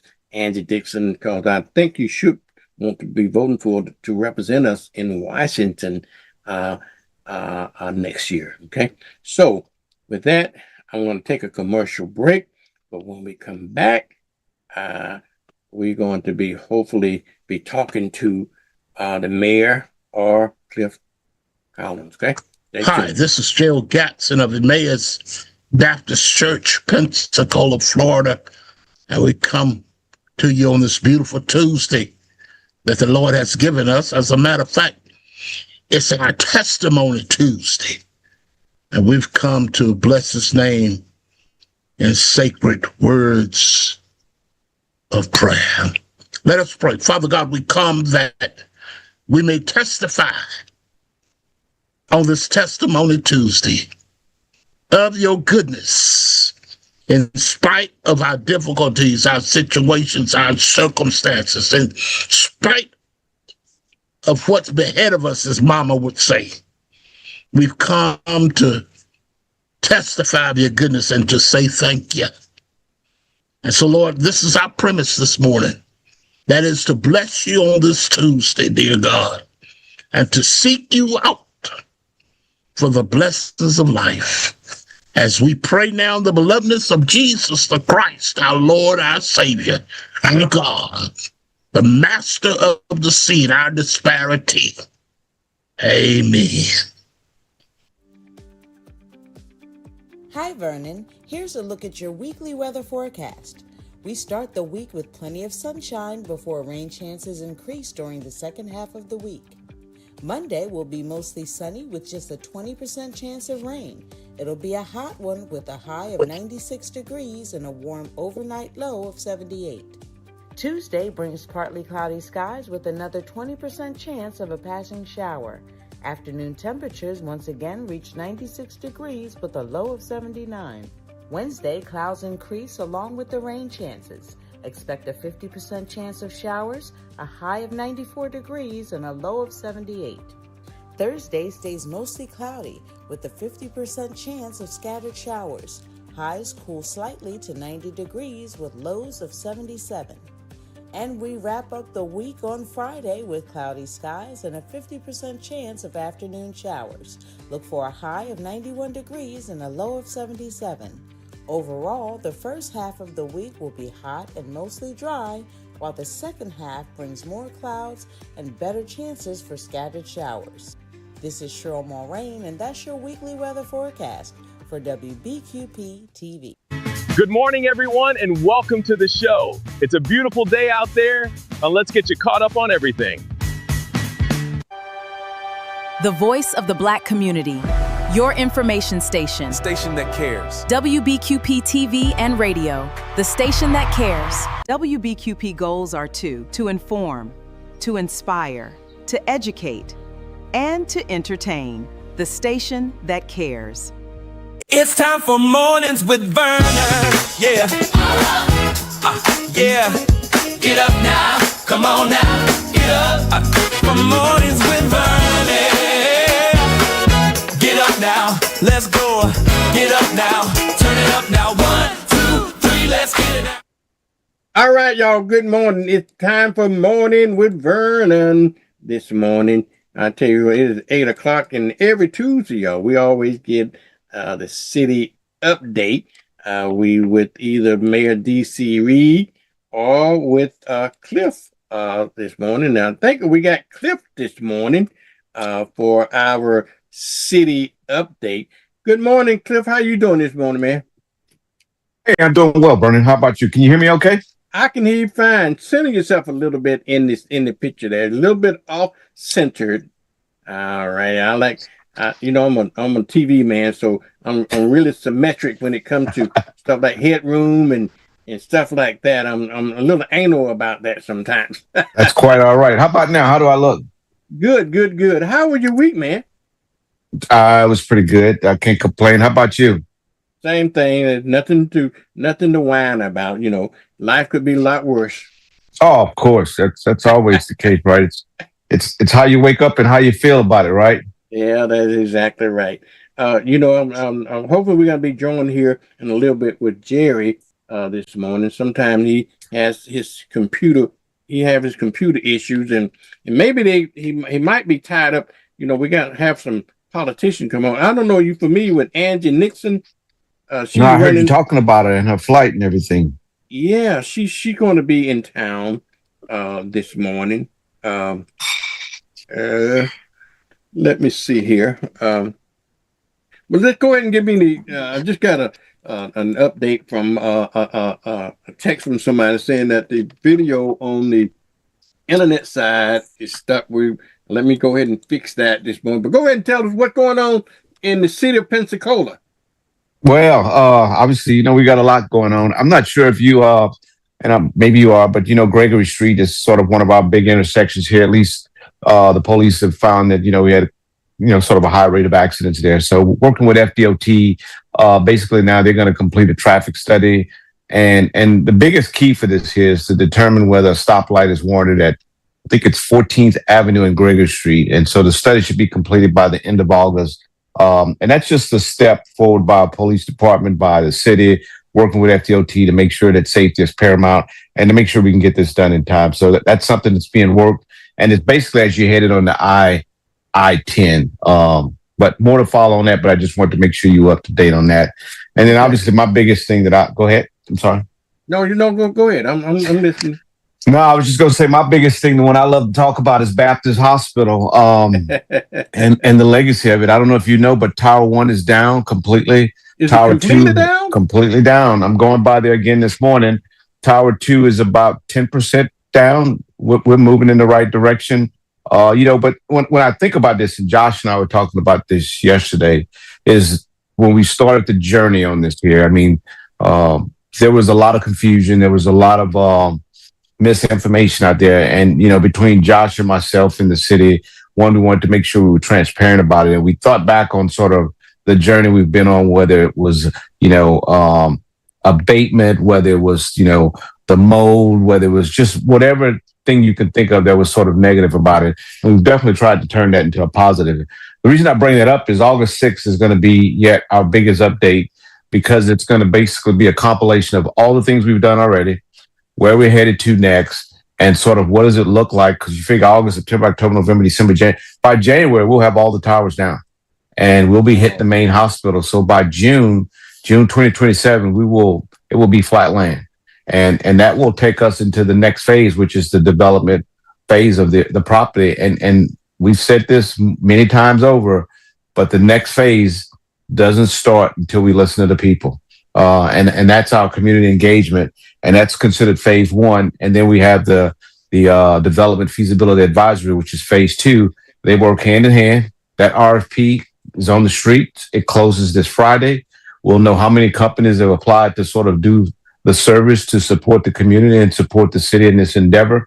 And so once that's done, meaning the RFP, once it closes, a committee will meet. They'll review the proposals, and then we'll select a contractor that will do the work for us. And this is critical to me because I think how you develop that area there is the gateway, a pathway, I should say, to downtown. I know people that live in that area. They walk to downtown when they want to go to events. It's about a 40-minute walk. But if we can get this done right, I really think that that could be a great segue from downtown, and you could move venues over in that area. You can just have a lot of things happen in the area. So I'm excited about what's to come. But it's all going to be driven by what the people think, what we can afford, and how we could sort of either rack and stack grants, because this is obviously a capital project. So it's going to take a lot of work, a lot of feedback from the community to help us at least drive in the right direction. I'll pause because that's one of my biggest ones to see if you got any questions on that. So what's the grand plan, Cliff? Well, the grand plan right now is demolition. There's no plan beyond demolition. Really? No plan beyond demolition. The plan is based off of community engagement, what the people at least have visions of. We'll compile all that information together, and that's that phase one of this RFP, which, like I said, closes this Friday. Once that phase is, and really the phase is not going to be complete until we have a redevelopment plan, which would be phase 3, because it's going to be an iterative process. So what I mean by that is phase 1, we'll get feedback from the community. We'll go take a look at it. We'll see what we can do. We'll come back to the drawing board, and we'll keep doing that over and over until we sort of lock in on, again, what we can afford, what looks nice, what works for the city of Pensacola. I think this is one of the biggest changes Pensacola will see in a long time. All right. I see we got Jerry joining us more. Good morning, Jerry. Hey, good morning, Bert. Good morning, Jerry. What's up, Cliff? How's it going? It's going. How about you? It's going. Slide over a little bit. Center me. Not you, Jerry. You good. I want Cliff to slide over a little bit to get a little bit centered in this picture. You too, Jerry. Both of y'all got to get back centered again in this. For this picture here. He didn't move the camera on us, and now we got to move our camera. Yeah, I got a different shot. Slide on over, Jerry. There you go, Jerry. You too, Cliff. Move to your right a little bit, so we don't have you off camera. There we go. Come a little bit more. Come on over. I need you dead center my picture there, so I can have these two great, magnificent black men here this morning. Cliff, I had a question for you. We were talking about the about Baptist. I had one other question for you before Jerry popped in there, and I was going to get before I spoke to Jerry. But you know what? You're going to have to help me remember to take that privilege in, so I can remember that I don't forget my I don't forget my questions that I'm going to ask you.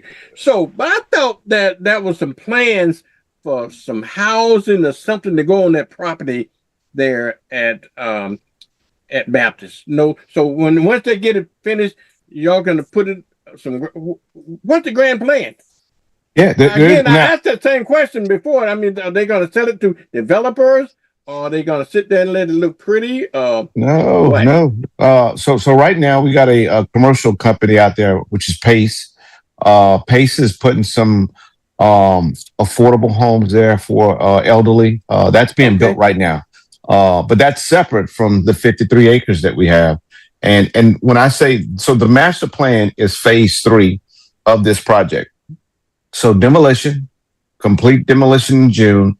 We will start working on what we consider to be a form of a master plan. And again, that won't happen until we talk to the community. I mean, and the reason is that last year around this time, and maybe around August, September timeframe, the community was in an uproar because at least they thought we had a plan to put some stuff in place when we really didn't have a plan. And that's why I say I think this is one of the greatest opportunities in a long time for Pensacola, because we're starting basically from a clean slate. We're going to have 53 acres of land that's flat.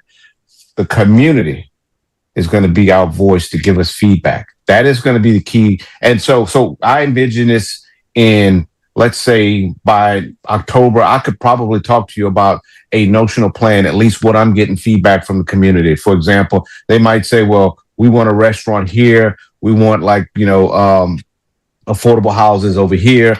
And that's something we'll probably just talk about. But like I said, it's going to be an iterative process. We're going to go over it and over it and over it again until we settle on something. Because the last thing we want is for people to say we're not keeping them informed or keeping them involved in what's going to happen. And August 6th at 5:30 p.m., that's going to be our biggest update. But that's still going to be talking about just the demolition, where we are with demolition, what are we doing, and how that land's going to look, by June of 2027. Okay. But June 2027 is going to be flat and nothing. Okay, just waiting on the next phase. Just waiting on the next phase. That is exactly it. But I'm excited about it. I really am. And I think there's stuff around that community that we're working. I mean, properties we're trying to, at least reconcile and close out properties. I mean, I really think that, like I said, I think that's going to be a huge opportunity in the future. And I think it's going to be a great community that we build out of this year. I really do. Okay. All right. Jerry? Cliff, let me ask you this. So the city own that property? So Baptist actually gave us that property. And so with that, our intent was not to sell it outright, because that was one option on the table. But the mayor wanted to give something back to the people and make sure that we and the people had a say in what would come there. Because if we sold it to a developer, at that point the developer would come in and just say, "Hey, I'm demolishing it. I'm done by December," and they would put what they think the community needs, or they would put high priced houses there. We're trying to keep that community somewhat intact to what it was, but obviously listen to the people and getting feedback from them.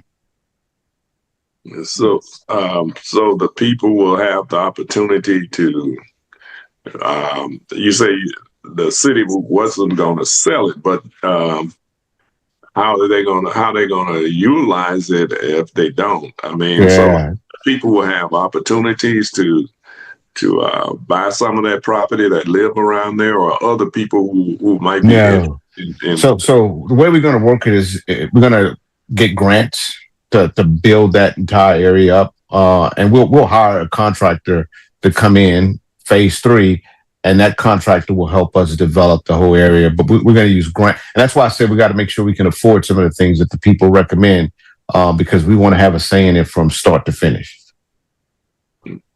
So, and I know that there's a need for some recreation around there. I know you got the Fricker Center down there, but I guess there, could be room for schools, education center in there. So it's, it's just a lot that I guess could be done on 55 acres. Oh yeah, there's no doubt about that. And I went on my own time, went to Louisiana to go look at what was done after Katrina, and what I saw was a very vibrant community 20 plus years later, where I saw, to your point, recreation centers, gyms, clubs for the elderly. I mean, they did a nice job for that. And again, it's 20 plus years running, right? And so I started talking to the people there and asking questions about, just the community, the safeness. I mean, I drove around quite a bit in the community just to fill the neighborhood out and wanted to feel, like I belong. And so I even went on the outskirts of the neighborhood to talk to some people. And this lady was on the phone. Her and her husband was sitting on the porch. And I just stopped to start talking to them. And they were sharing their stories with me about the community, the development of it, how it evolved, and how bad it was after Katrina. But they've been there, through thick and thin in that community. But one of the biggest things for me as I sort of walked through that community, it was one of the highest murder rates in Louisiana, that particular community. And so I started asking people, so since Katrina, how many murders have you had in this community? And it was only one murder in that 20 plus years. And the strange part about this is that the murder was a result of a kid whose grandmother lived in that community. And this kid was actually getting ready to blow up a scandal where in Louisiana, people would get in wrecks with tractor trailers and they would sue the company. So it was a scam going on. And so this kid was basically going to dime everybody out because he was like, I'm tired of dealing with it. So the kid went to go visit his grandmother. Doorbell rang. He answers the door and somebody pops him right there at the door. And that's the only murder they had, which is just a travesty in itself. But the elderly people there, they feel safe. They like it. So my point for that is that, man, I really think, again, get the community input. We could have something really nice here in that particular area and revitalize it. I mean, right now we got Gibson, right? The school is we're doing a structural reassessment on that right now to figure out where Gibson is at. And obviously this is putting all these together, but everything is sort of working roughly around the same time, which means as we look at Gibson, as we look at Baptist coming down and sort of something coming up, the opportunity is that whoever's the developer to look at this here can say, hey, and oh, by the way, maybe you guys should consider Gibson to be X and, Pensacola Motor Lodge to be this. And then now we can look at it. And before you know it, a master plan can evolve. But don't want to commit to anything yet until we can get people, professionals looking at it, getting the feedback from the people like yourself to say, hey, what can go here? And that's really what's going to matter. I hope that there's something really nice happen in that community. Were you in the ninth ward when you was asking questions? Was it? I was in the ninth ward. yeah, I was. I actually, and then for lunch, I decided to go eat at a country club. I mean, and so my mom's from Louisiana, and New Orleans is like a second home for her. So for me to be there to feel it all was just surreal because I hadn't really sort of been embedded into that area in a long time. But I wanted to go and see, and for me it was reminiscent now of what my mom was going through as she evacuated, because she ended up leaving Texas, going to New Orleans, and then had to leave New Orleans because of the break and everything. And so it was kind of funny to sort of play that out in my head, but to just know how worried I was about all my family members. Yeah, the ninth ward. Yeah, something else. Yeah, got the infrastructure and everything was jammed up over there. Yeah, which I knew it would be once you have a major break-in and flood like that. All of your system is full of dirt and everything else. Getting it out of that those lines was going to be a heavy lift. Oh, big time. Yeah, something else.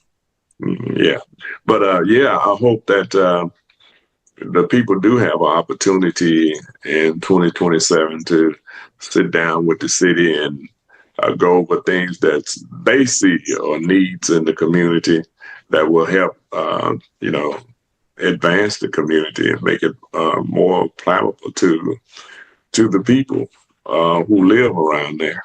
Hopefully, that is definitely our intent. And as an example, yesterday I had to sit down with Councilman Wiggins and a business person as we were sort of thinking about a couple of options of plots in that area. And so without getting ahead of him, I thought it was a really good meeting. We wanted to make sure we got people in the room who can at least talk to him, share their thoughts with him, and then we can settle on something at some point. And so I think Councilman Wiggins, obviously, he's available whenever I need him, whenever we call him. So he's obviously working in that community to help move some things forward as well. That's great. Yeah. So let me see. Go ahead. I'm sorry. No, go ahead. I was thinking out loud. No, I was just getting ready to hit on the Veterans Memorial Park. That's another. I don't know if you guys have been tracking, at least, sort of ADA compliant sort of restroom facility and stuff like that. And right now, I mean, the city we've had quite a bit of conversations regarding this. So our intent now is to move forward. And that's with a permanent climate controlled sort of ADA accessible 2-unit restroom facilities. We'll probably put out more details later, but we are moving forward in that direction for that particular area. So, and let me see what else we got going on here. I was trying to think. Let me, while you're thinking of that, I want you to tell the Larry and Wiggins that he used to hang out with me, but I heard that he's hanging out with Charles Thornton and them R boys, and he don't want to have anything to do with us D boys anymore. So I'm telling him, okay. And we tell him we know what time it is, okay? Well, I will let him know that. You know, he's a registered D boy though, but I'll let him know that. I thought he was a registered R boy. He's a registered D boy. Yeah. Really? No, you better check the. Now I heard, boy, he been walking that fence out on it. He been hanging out with Charles Thornton, so Charles might try to convince him, you know. But y'all, we're thinking of this, y'all. You know, we supposed to have Angie on this morning, but she got her schedule is being impacted. So I'm going to have Robert Bender on to talk about some of the changes in the election thing at around the 8:30 time frame. But Jerry, you're not familiar with Angie, are you? Who, me? No. I'm talking to Cliff. Cliff, you're not familiar with Angie.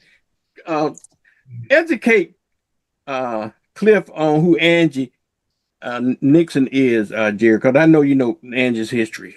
Yeah, she's a state representative here in the state of Florida, but she's running for United States Senator for the Senate. So, real fighter for our brand. Yeah, for the people. DeSantis threatened to put her in jail for the next 2 years. What? She was fighting against that SAVE Act, and she had a microphone, her bullhorn on the floor of the Senate and started shouting him down. And so he done had her arrested and everything else. But it's, for protesting. What? For protesting on the House floor. But the thing about it is, she haven't done anything that they haven't done. So, right.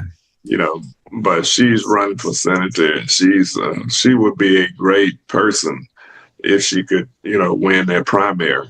And it's a good possibility that she could win the primary. Huh. Yeah. Wow. And is she from Pensacola or just? No. I forgot which. She's not from Tallahassee. No, I don't know. That's a good question. Jerry, I don't know where's Angie from. I forgot. I know where she was from. Okay. It might be central Florida. I'm not for sure. Where's Angie actually from? Good question. Okay. But she a firebrand. She ain't nothing to play with. I can tell you that, nice. Cliff. Is she? And what time is she coming on? Well, she's supposed to have been at 8:30 this morning, but she's in town. She's on her way to Pensacola. She's going to be in town today. Jared, tell us some of the locations that she should be at today. Jared? Maybe I think she gonna be at the downtown library around 1:00, and then she gonna be knocking on some doors. Then she going over to Nicole's place. Let's call it I can't think of the name of the cafe. Then they gonna the Real Women Radio and that Black Cafe over there. Black Cafe. David. She gonna be over there, and then she going to the karaoke thing over at 16. 16, yeah. Yeah, is it 12? On 16, right? On 9th Avenue. Okay. Right. Yeah. Well, tell me about the first event. She's going to be at 1:00. What's the name of the place? She's going to be at the downtown library, I believe. Okay. What time is it, Jerry? What time is she going to be? I think that's 1:00. No, I thought we were going to have at the I thought we were going to have some at Ella Jordan Museum. That's right. Ella Jordan Museum. Ella Jordan. That's right. Museum Ella Jordan. on C Street. Yeah. LaRue and C. Yeah. Yeah. So she's gonna be over there around 1:00. So Ella Jordan Museum. Yeah. It's over on C Street, the Pink House.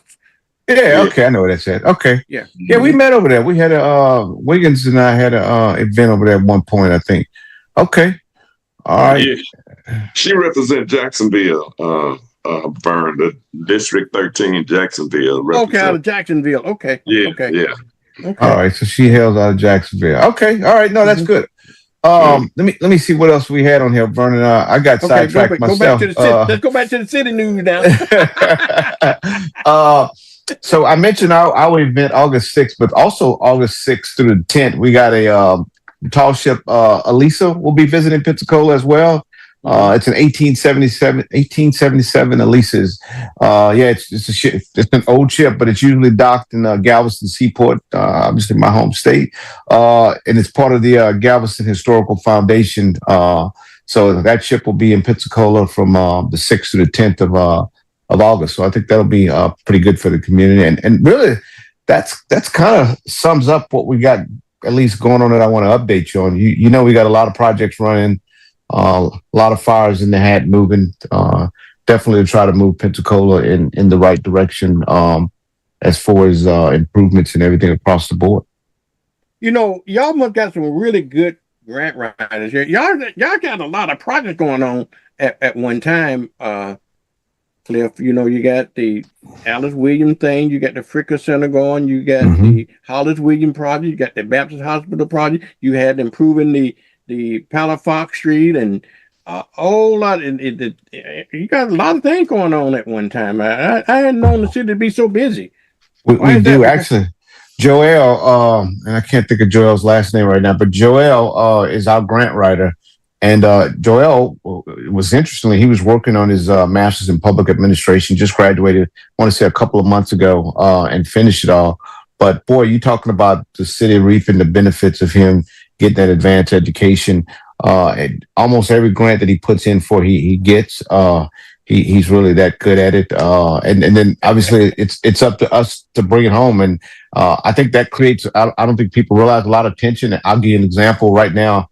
I got the REAP stuff going on, and we got ARPA funds that we got, and the challenge always is when you subcontract something out, you basically give control to someone else. And that has been the challenge. I mean, REAP is they're like right there on the edge.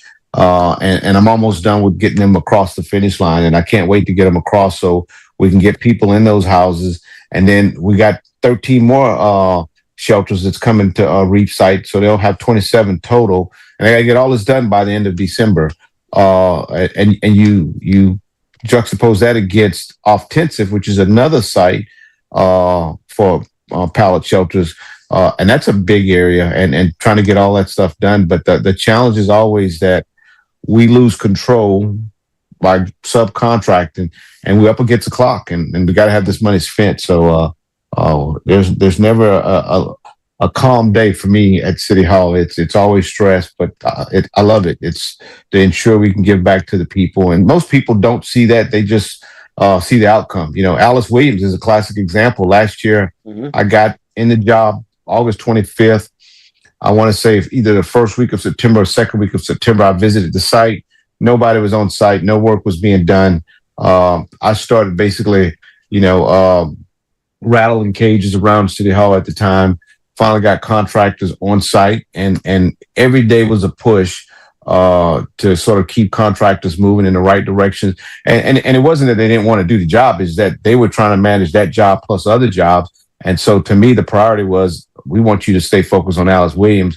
You know, we're paying quite a bit of money to get this done, and I want to see it done on time. So that's the rub that we come up against a lot. And, that's some of the stuff the mayor, I would say, he's reluctant to talk about, and it's only because he's saying, "Hey, I just want to keep pushing, giving it back to the people." But man, he is driving stuff every day. Even while, as a matter of fact, this week he's out of town, and while he's out of town, he is texting people every day. I can guarantee he's probably sent with at least 15 texts within the last hour to somebody in City Hall asking, "Hey, what's the status of this? What's the status?" He's always on the clock.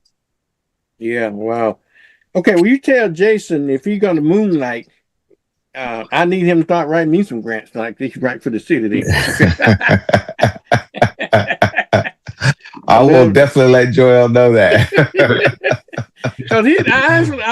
I'm telling you, the city has been getting a lot of grants lately, and if it's Joel, hats off to him, and on some well-deserved stuff that they're getting. So, hey, yeah, we're grateful to have him. Grateful to keep pushing this forward. And it is not easy to do it, but I know a lot of people in the city, they love what they do, and people come in there every day. And I mean, the minute I sit down at my desk, like right now, I'm doing this from home, and I'll get in the office, and before you know it, it'll be lunchtime, and then I'll be trying to make my way to the Ella Jordan African American History Museum at 1, just to see what's happening over there. But that's all predicated on, what do we got going on in the city? I mean, got a call yesterday. Actually, it was in one of our systems. Somebody wrote a comment about ducks being displaced in the community. And I said, I got to go see this. And so I drove by the neighborhood, and I didn't see any ducks yesterday evening, but I'm going to go back by there on my way in just to check it out. Ducks. Yeah, I know, right? So I sent a note and said, well, no ducks, but obviously we take stuff like that serious. And so I want to go and look and see if there's something that the city has caused, or we're doing something that's, impacting wildlife. We want to go take a look at it. Another thing, yesterday we had this parcel of land was escheated to the city.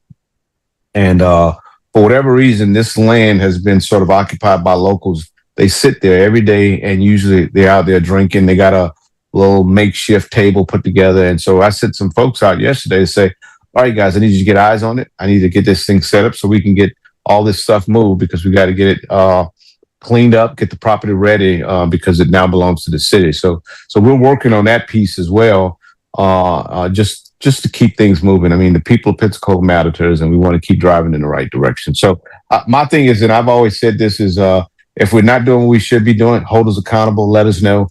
I can guarantee you we will make adjustments and get things in the right direction. Yeah.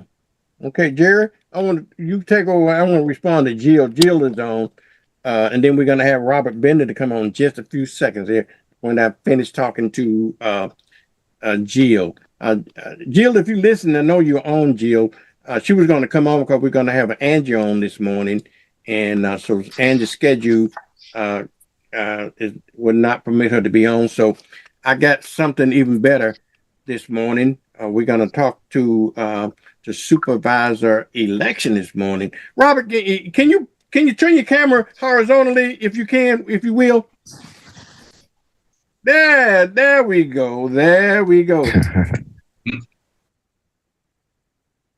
Okay, very good. Y'all, this is our supervisor of election, Mr. Robert Bender. And Robert, I wanted you to come on this morning. And I know I got my host here, and I know you're probably familiar with these gentlemen here, Mr. Cliff, Cliff Collins. If you don't, you need to get to know him. He's a big guy down at the city of Pensacola. And of course, I know you know Jerry McIntosh. Okay. And but I want to talk about, I know recently you sent out some communique about some permanent changes in precinct voting and some temporary changes. So we want to make sure that people know and understand about those changes, if you will. Okay. Sure. No, Vernon, I appreciate it. Thanks for having me on this morning. So yes, it seems every election cycle we go into, some of our locations do change. Either the place that we were using is being sold or changed ownership, or they've just decided to move in a different direction. Maybe the building's being used a little bit more, and people that use it more than just twice a year or twice every other year, they want to honor those commitments they've made to those organizations. So we have to seek out new sites. And honestly, we do put a lot of thought behind it. One, we have to make sure that it's accessible for ADA and things like that, but we also want to make it convenient to the voters in that precinct. One of the things I've really tried to do is if safety coming and going from the polling location. So a couple of these have traffic lights to exit the polling location, and so. Or at least, maybe go take a right instead of having to take a left or something like that. So the first one we had was Precinct 5. That was a Wild Lake Church up there just south of the interstate off of Pine Forest. Mm-hmm. And we moved that to Klondike Church of Pensacola, just off of Klondike and Mobile Highway. And I'll tell you this, we don't pay a lot of money to rent these for the day. And so to have, and I remember when we toured this, they were so excited to have us, and so they love being a part of elections and giving people the opportunity to voice their vote and things like that. So I really want to say thank you for these places that have stepped up, but of course, all the locations that we have every year.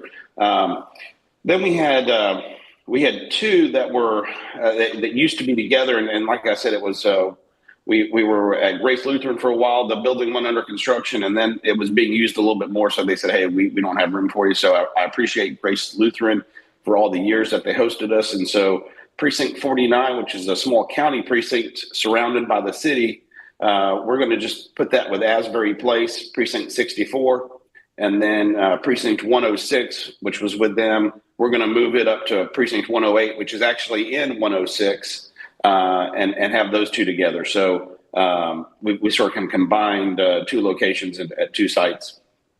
And that 106 will be at the Holy Cross Episcopal Church there, north end of 9th Avenue, right before you get to Olive. And then Precinct 77, this one was at Pensacola State College Warrington campus. And I'll tell you, so again, this is one of those things where we were previously at Lexington Terrace Community Center.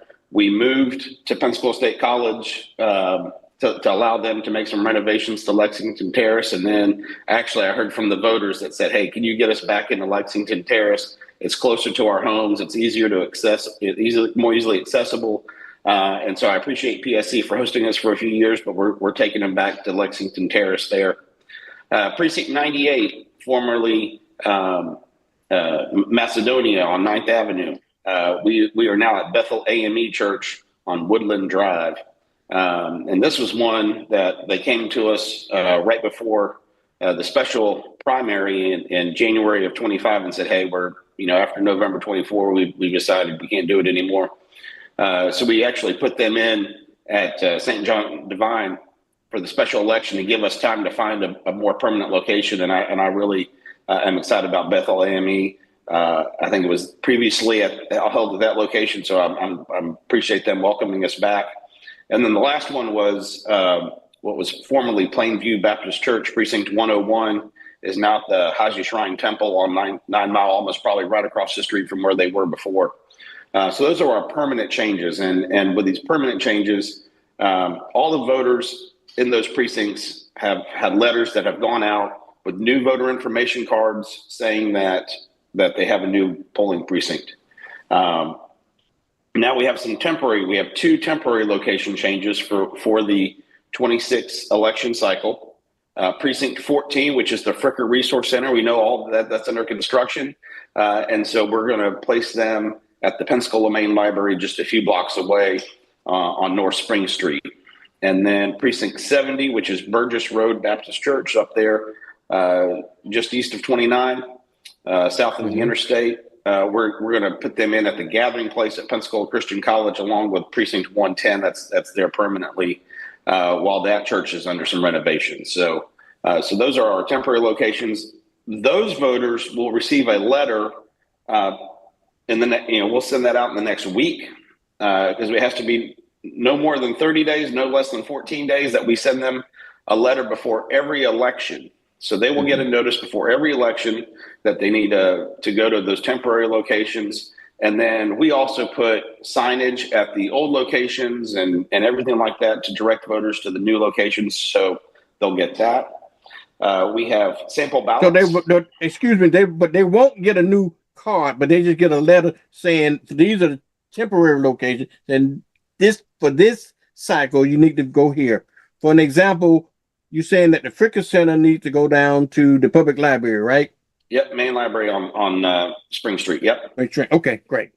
And the reason that being is that it's only a temporary change. So we leave the permanent change on their voter information card, and then send them this notice.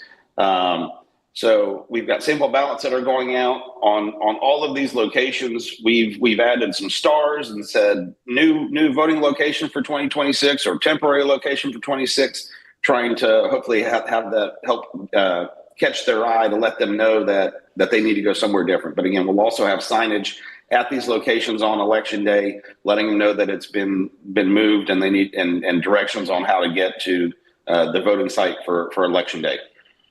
Okay, very good. Any no changes in the mail-in voting and the early voting stuff, has it? There has not been changes. So one in 2022, vote by mail requests were wiped clean after every election, and so you do have to make your request. A lot of people had a vote by mail request due to the special election in 2025, so we were a little bit ahead of the game there. But we've sent notices to everyone who had previously voted by mail, requested a vote by mail ballot, to let them know that they needed to renew their request. That will also be as part of the sample ballot that goes out, reminding them that the deadline to make that request a request to receive a vote by mail is August 6th at 5 p.m. So just over a week away is the deadline to make that request. They can still come by the office and pick one up after that, but the deadline for us to get a request in the mail that is August 6th. But no, Vernon, great point. One thing I'd really like to have your listeners hear is that they should not experience anything different than their voting experience they had in 2024. So the same photo identification is still accepted this year. That will change in 27, but for this year, it's still the same. They don't need to bring their birth certificate or passport unless they're going to use that passport as their photo ID. But they don't need to prove their citizenship to us. That's already been checked. And so we just want them to come out and vote August 18th. Okay. Now, hold on, Jerry, just 1 second. Okay, Jerry, hang on. I just want to clarify one thing. Now, when you're saying voted, when they get ready to renew their mail-in ballot, that's just per cycle, right? After the primary, they don't have to do it again. It's good for this whole cycle. Am I correct? Correct. You can do it all elections for this cycle. So, if you're only going to be gone for the August 18th election, you can request it only for the August 18th, or you can do it for both elections remaining this year.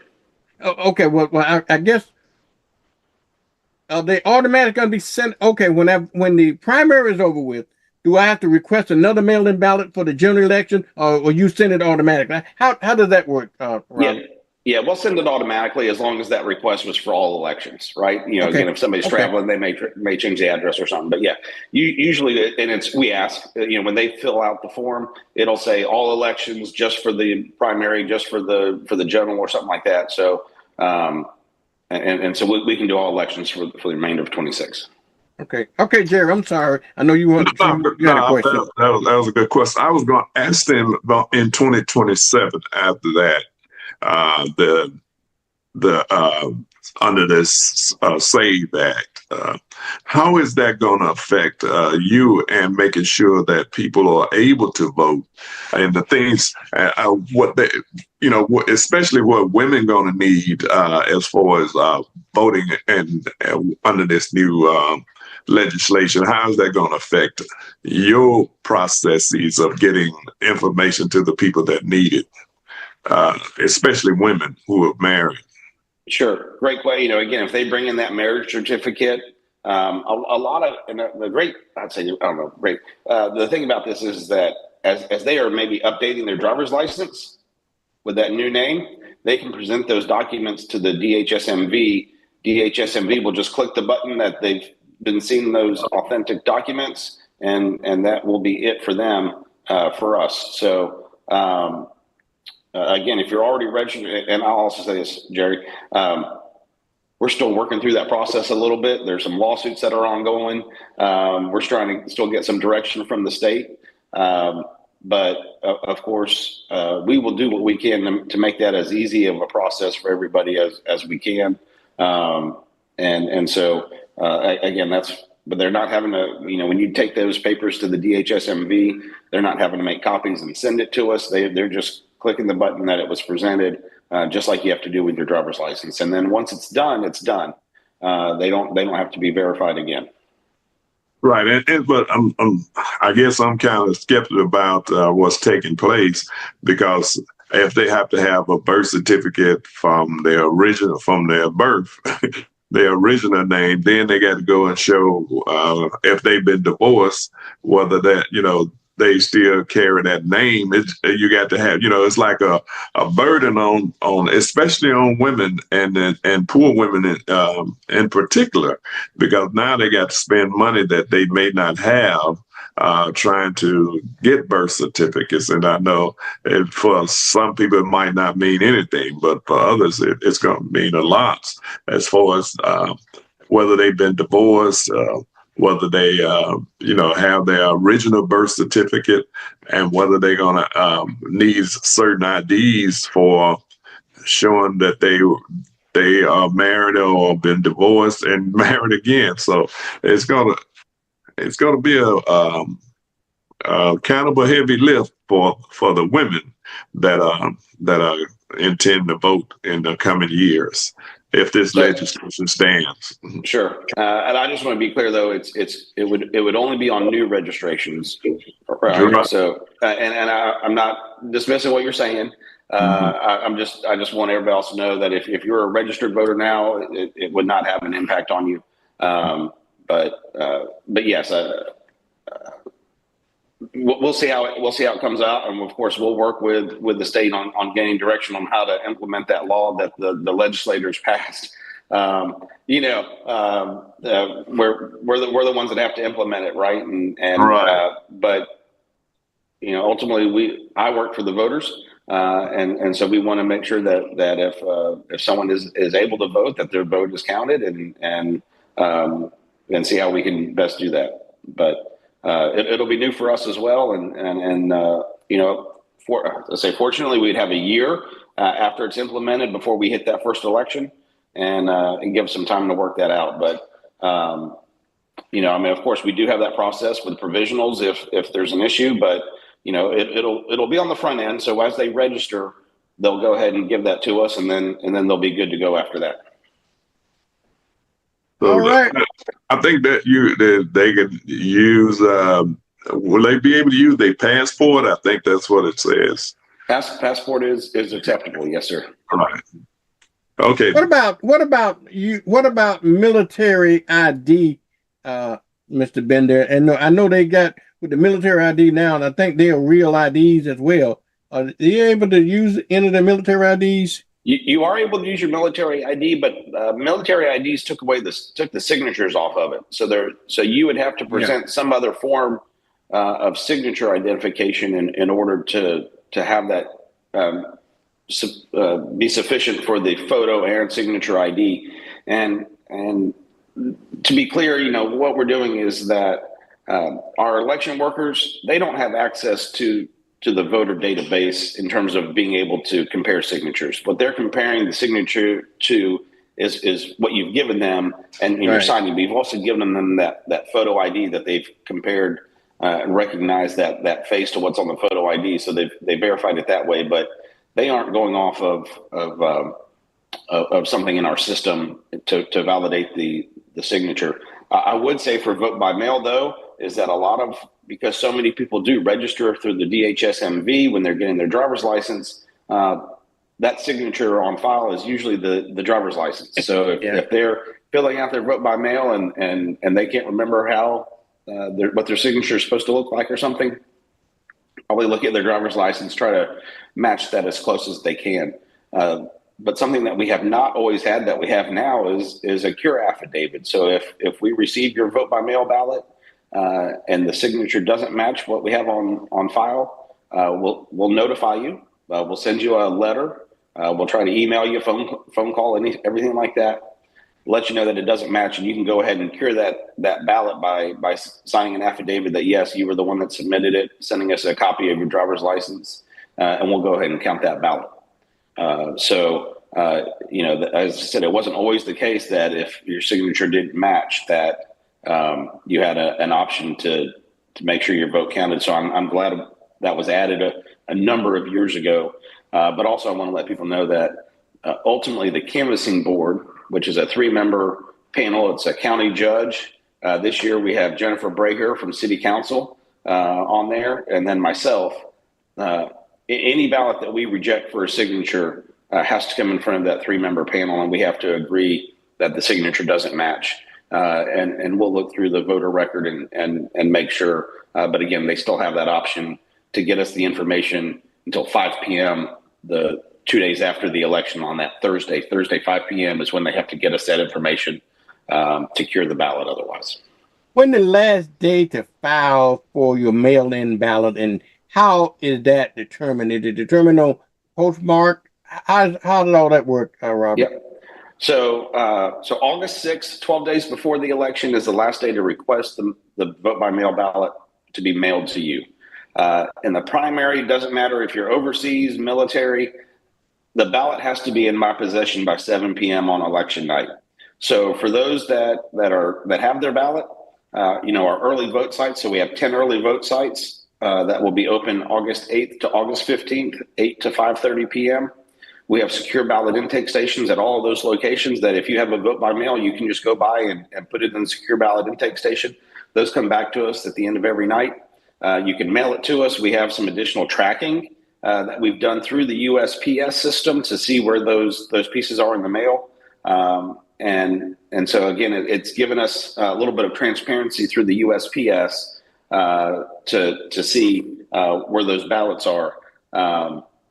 So that's an enhancement that we did this year. Now, also, the other thing we did was we included vote by mail sticker in the an I voted sticker in the vote by mail packet. We had never done that before. So the 20% of voters that had voted by mail hadn't gotten an I voted sticker. So we included that this year. And then, but again, they can bring it by our downtown office during opening business hours up until 7 p.m. on election night. We will be there. But again, if you have your vote by mail envelope, you'd either have to bring it to our office on election day, or you can go to your precinct and surrender it, and they'll give you a ballot to vote. But again, the deadline for us to have the vote by mail ballot in our possession, 7 p.m. on election night. Florida does not look at postmarks, even in the general election, except for those overseas that have a federal act. Ballots have to be in my possession by 7 p.m. on election night.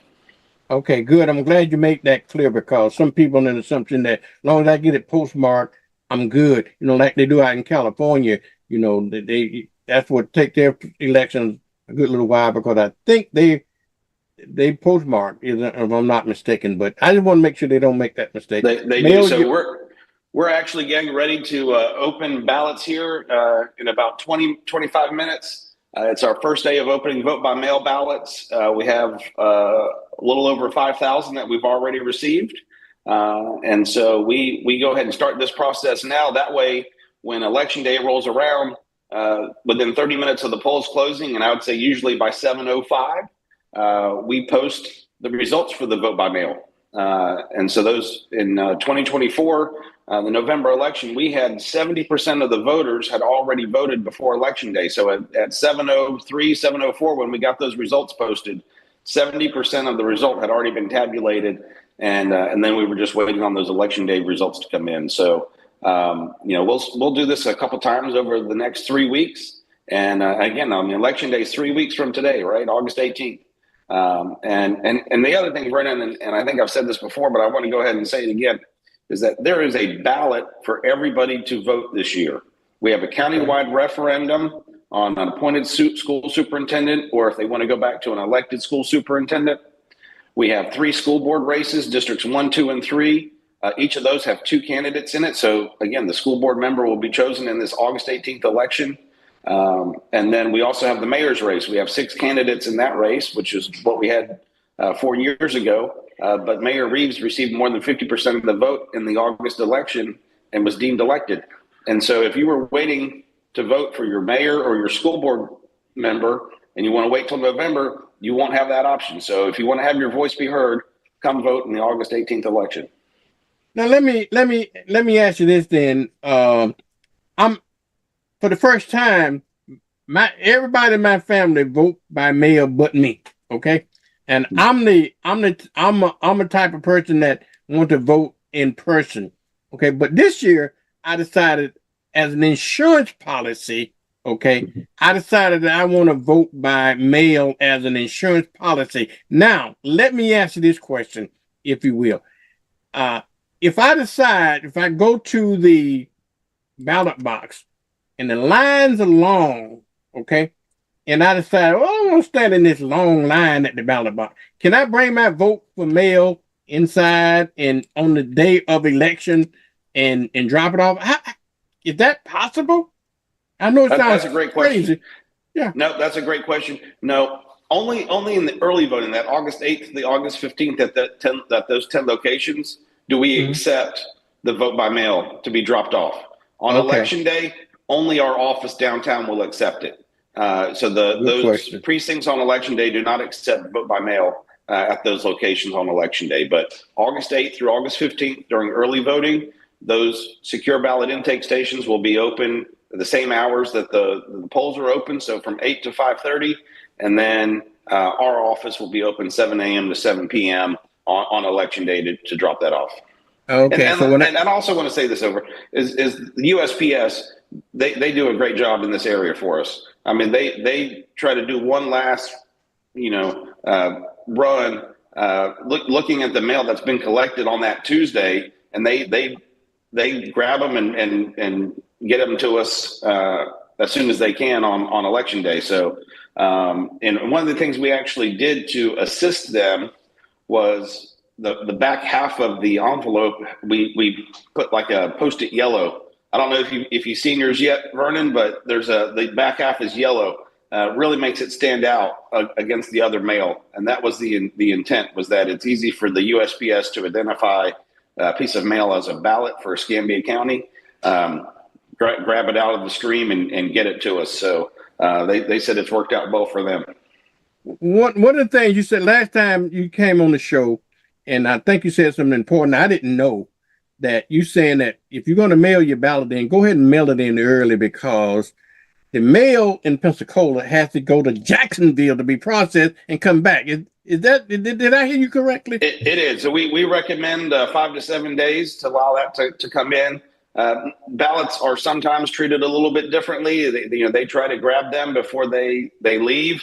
But most of our mail, yes, will go to Jacksonville before it gets delivered across the street. And so, this is so one is that if you have a vote by mail, postage is paid. You don't have to find a stamp and put it on there. Escambia County pays the postage, so you just have to get it in the mail, and it's business reply. So it goes through that Jordan Street post office, and they go through and try to grab them before they make the trip. But yeah, to be sure you get it, give it about a week to get to us. But by that point, you're already in early voting. Just bring it by one of those 10 locations if you can, and drop it in the secure ballot intake station. That way, we have it, and we'll log it in that night. So, it's but yeah, and that's the thing there. But Vernon, let's take that another step. Let's say you return your vote by mail ballot, and you're checking. We have ways that will identify when we've received your ballot, and so you call us on let's say it's that Friday before the election. Early voting's going on. You say, hey, I mailed my ballot a week ago. Have you guys gotten it? And we said, nope, it hasn't been processed yet. We'd say, go vote early. Go, it's not double voting. If we get your ballot by election day, we'll see that you've already early voted. We'll set the ballot aside. It'll never be opened. Okay. Same thing on election day. If you go there and you see that your ballot hasn't been received yet, you go vote. Maybe we end up getting it in by the time, maybe it starts getting processed by the time you reach there. So you get to the polling location, it says, oh, your ballot's already been received. Okay, great. And then your vote's been counted. So, that is not double voting. We only count one. The important thing is making sure that your voice is heard. Okay. Jerry, you got some other questions for Ron? Just one, because I'm gonna have to get out of here myself. But what was the reason that they sending the the vote by mail ballots to Jacksonville? What was behind that?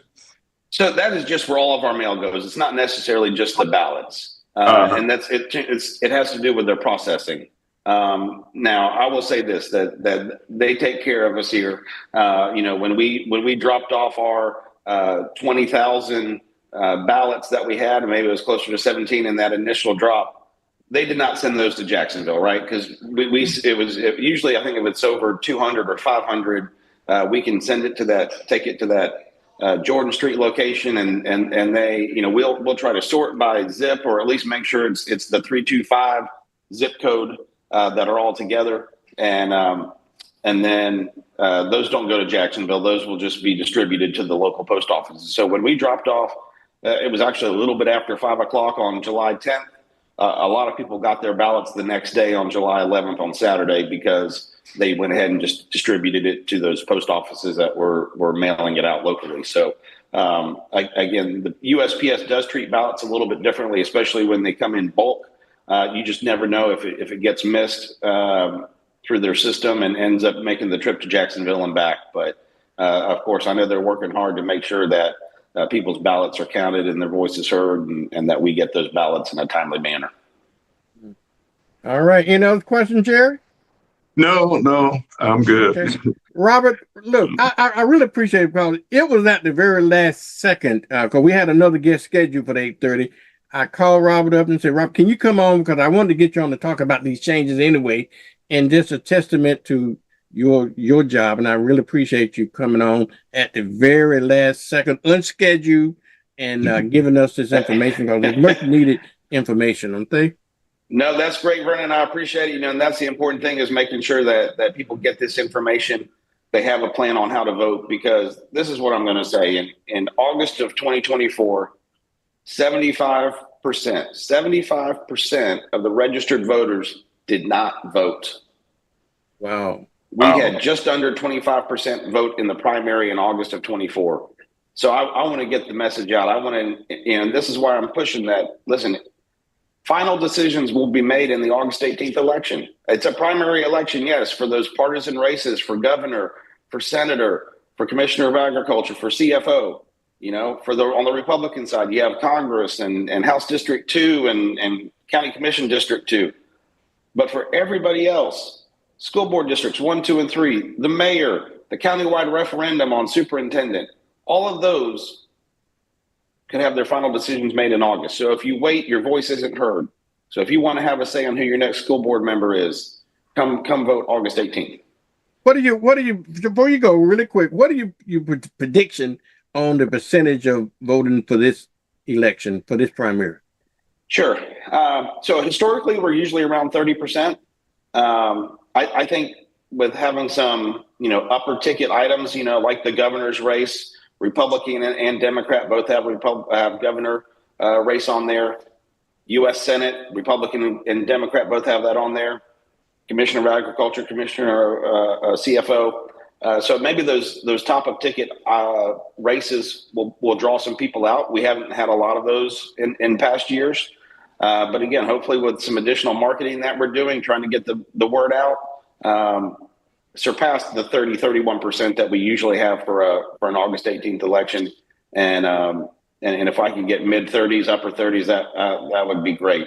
But even in November, this being a gubernatorial cycle, historically, we're in the low 50s in November, when we're choosing our governor, when we're choosing our congressman, when we're choosing our senator, plus all the local races that we have. A lot of our local races, the 2 city council races that will be on the ballot, both of those went to November, things like that. Now, I will say in 2018, the last time we had an open gubernatorial race, we had 61%, but we had 76% vote in 2024 for the president. I would love to see those numbers for governor and your local candidates, because I guarantee you they're going to have a more impact on your daily life than the president is, right? Yeah, you got that right. And so to think that is going to be more important for your daily life, it's those local races that really matter and make an impact. So come out, have your voice be heard. Your vote is your voice. And August 18th, November 3rd, and again, we make it easy to vote, right? We vote by mail. You don't have to give us a reason. Just have to make that request. Those early voting days for this time, August 8th to August 15th, 8 to 5:30 p.m. You can go to any one of the 10 locations. So if you're headed out of town and all of a sudden you're passing the Century Courthouse, just pull in and vote. It's that easy. Okay. Any last words, Robert? No, sir. I appreciate it. Okay. We appreciate you for coming on at the last second. Okay. Good to see you, Jerry. Good to see you, Cliff. Thank you, Vernon. All righty. Jared, you got any last words? Just that the Andrew Nixon will be here today, as a matter of fact, at starting at 1 o'clock, I believe, at the Ella Jordan Center, and the other places that she's going to be going. We try to get that itinerary to you. Okay. All right. Well, I'll be there. I'll be there at 1 o'clock. Cliff, where you at, Cliff? I'm driving. I just wanted to say to Mr. Bender, thanks for adding clarity to this. I think some of those dates are so critical that I think it needs to be pushed out, Vernon, just on your show and any other show, because if you want to have a voice, local government matters. And he just said it. I mean, if you vote now, this is probably where we should be trying to reach a goal of 76, 80%, because registering to vote is only one piece. You got to go out and vote. That's how your voice transcend and make a change. So thank you for what you're doing, Mr. Bender. Greatly appreciate it. I appreciate it. Thank you, Cliff. All righty. All right. Anybody else got any in the last words? No, I'm gonna have to go, but I'll see you Thursday, Vern. Okay, Jared, thank you. And Robert, thank you. And Cliff, thank you as well. And thank you all for listening and watching Morning with Vernon. Y'all catch me every morning at 6:30. Monday through Friday, and maybe you learn something. And but really take this election cycle seriously, because it does affect your life. We got people here trying to get you to understand the voting process, and I'm so thankful to Robert being so accessible to us that he can answer all of the questions that we need regarding our voting process. All right, folks, that's all I got for today. Remember, I love you. Like Omar would say, I love you with a perfect love. And as the comedian George Wallace would say, he would always say, ain't nothing you can do about it. And that old dastardly blues hound would always say, you knows you's the onlyest one that I love. So I tell you what, y'all, I'll see you tomorrow. Thank you. It's time for Mornings with Vernon. Yeah. Get up now. Come on now. Get up. For Mornings with Vernon.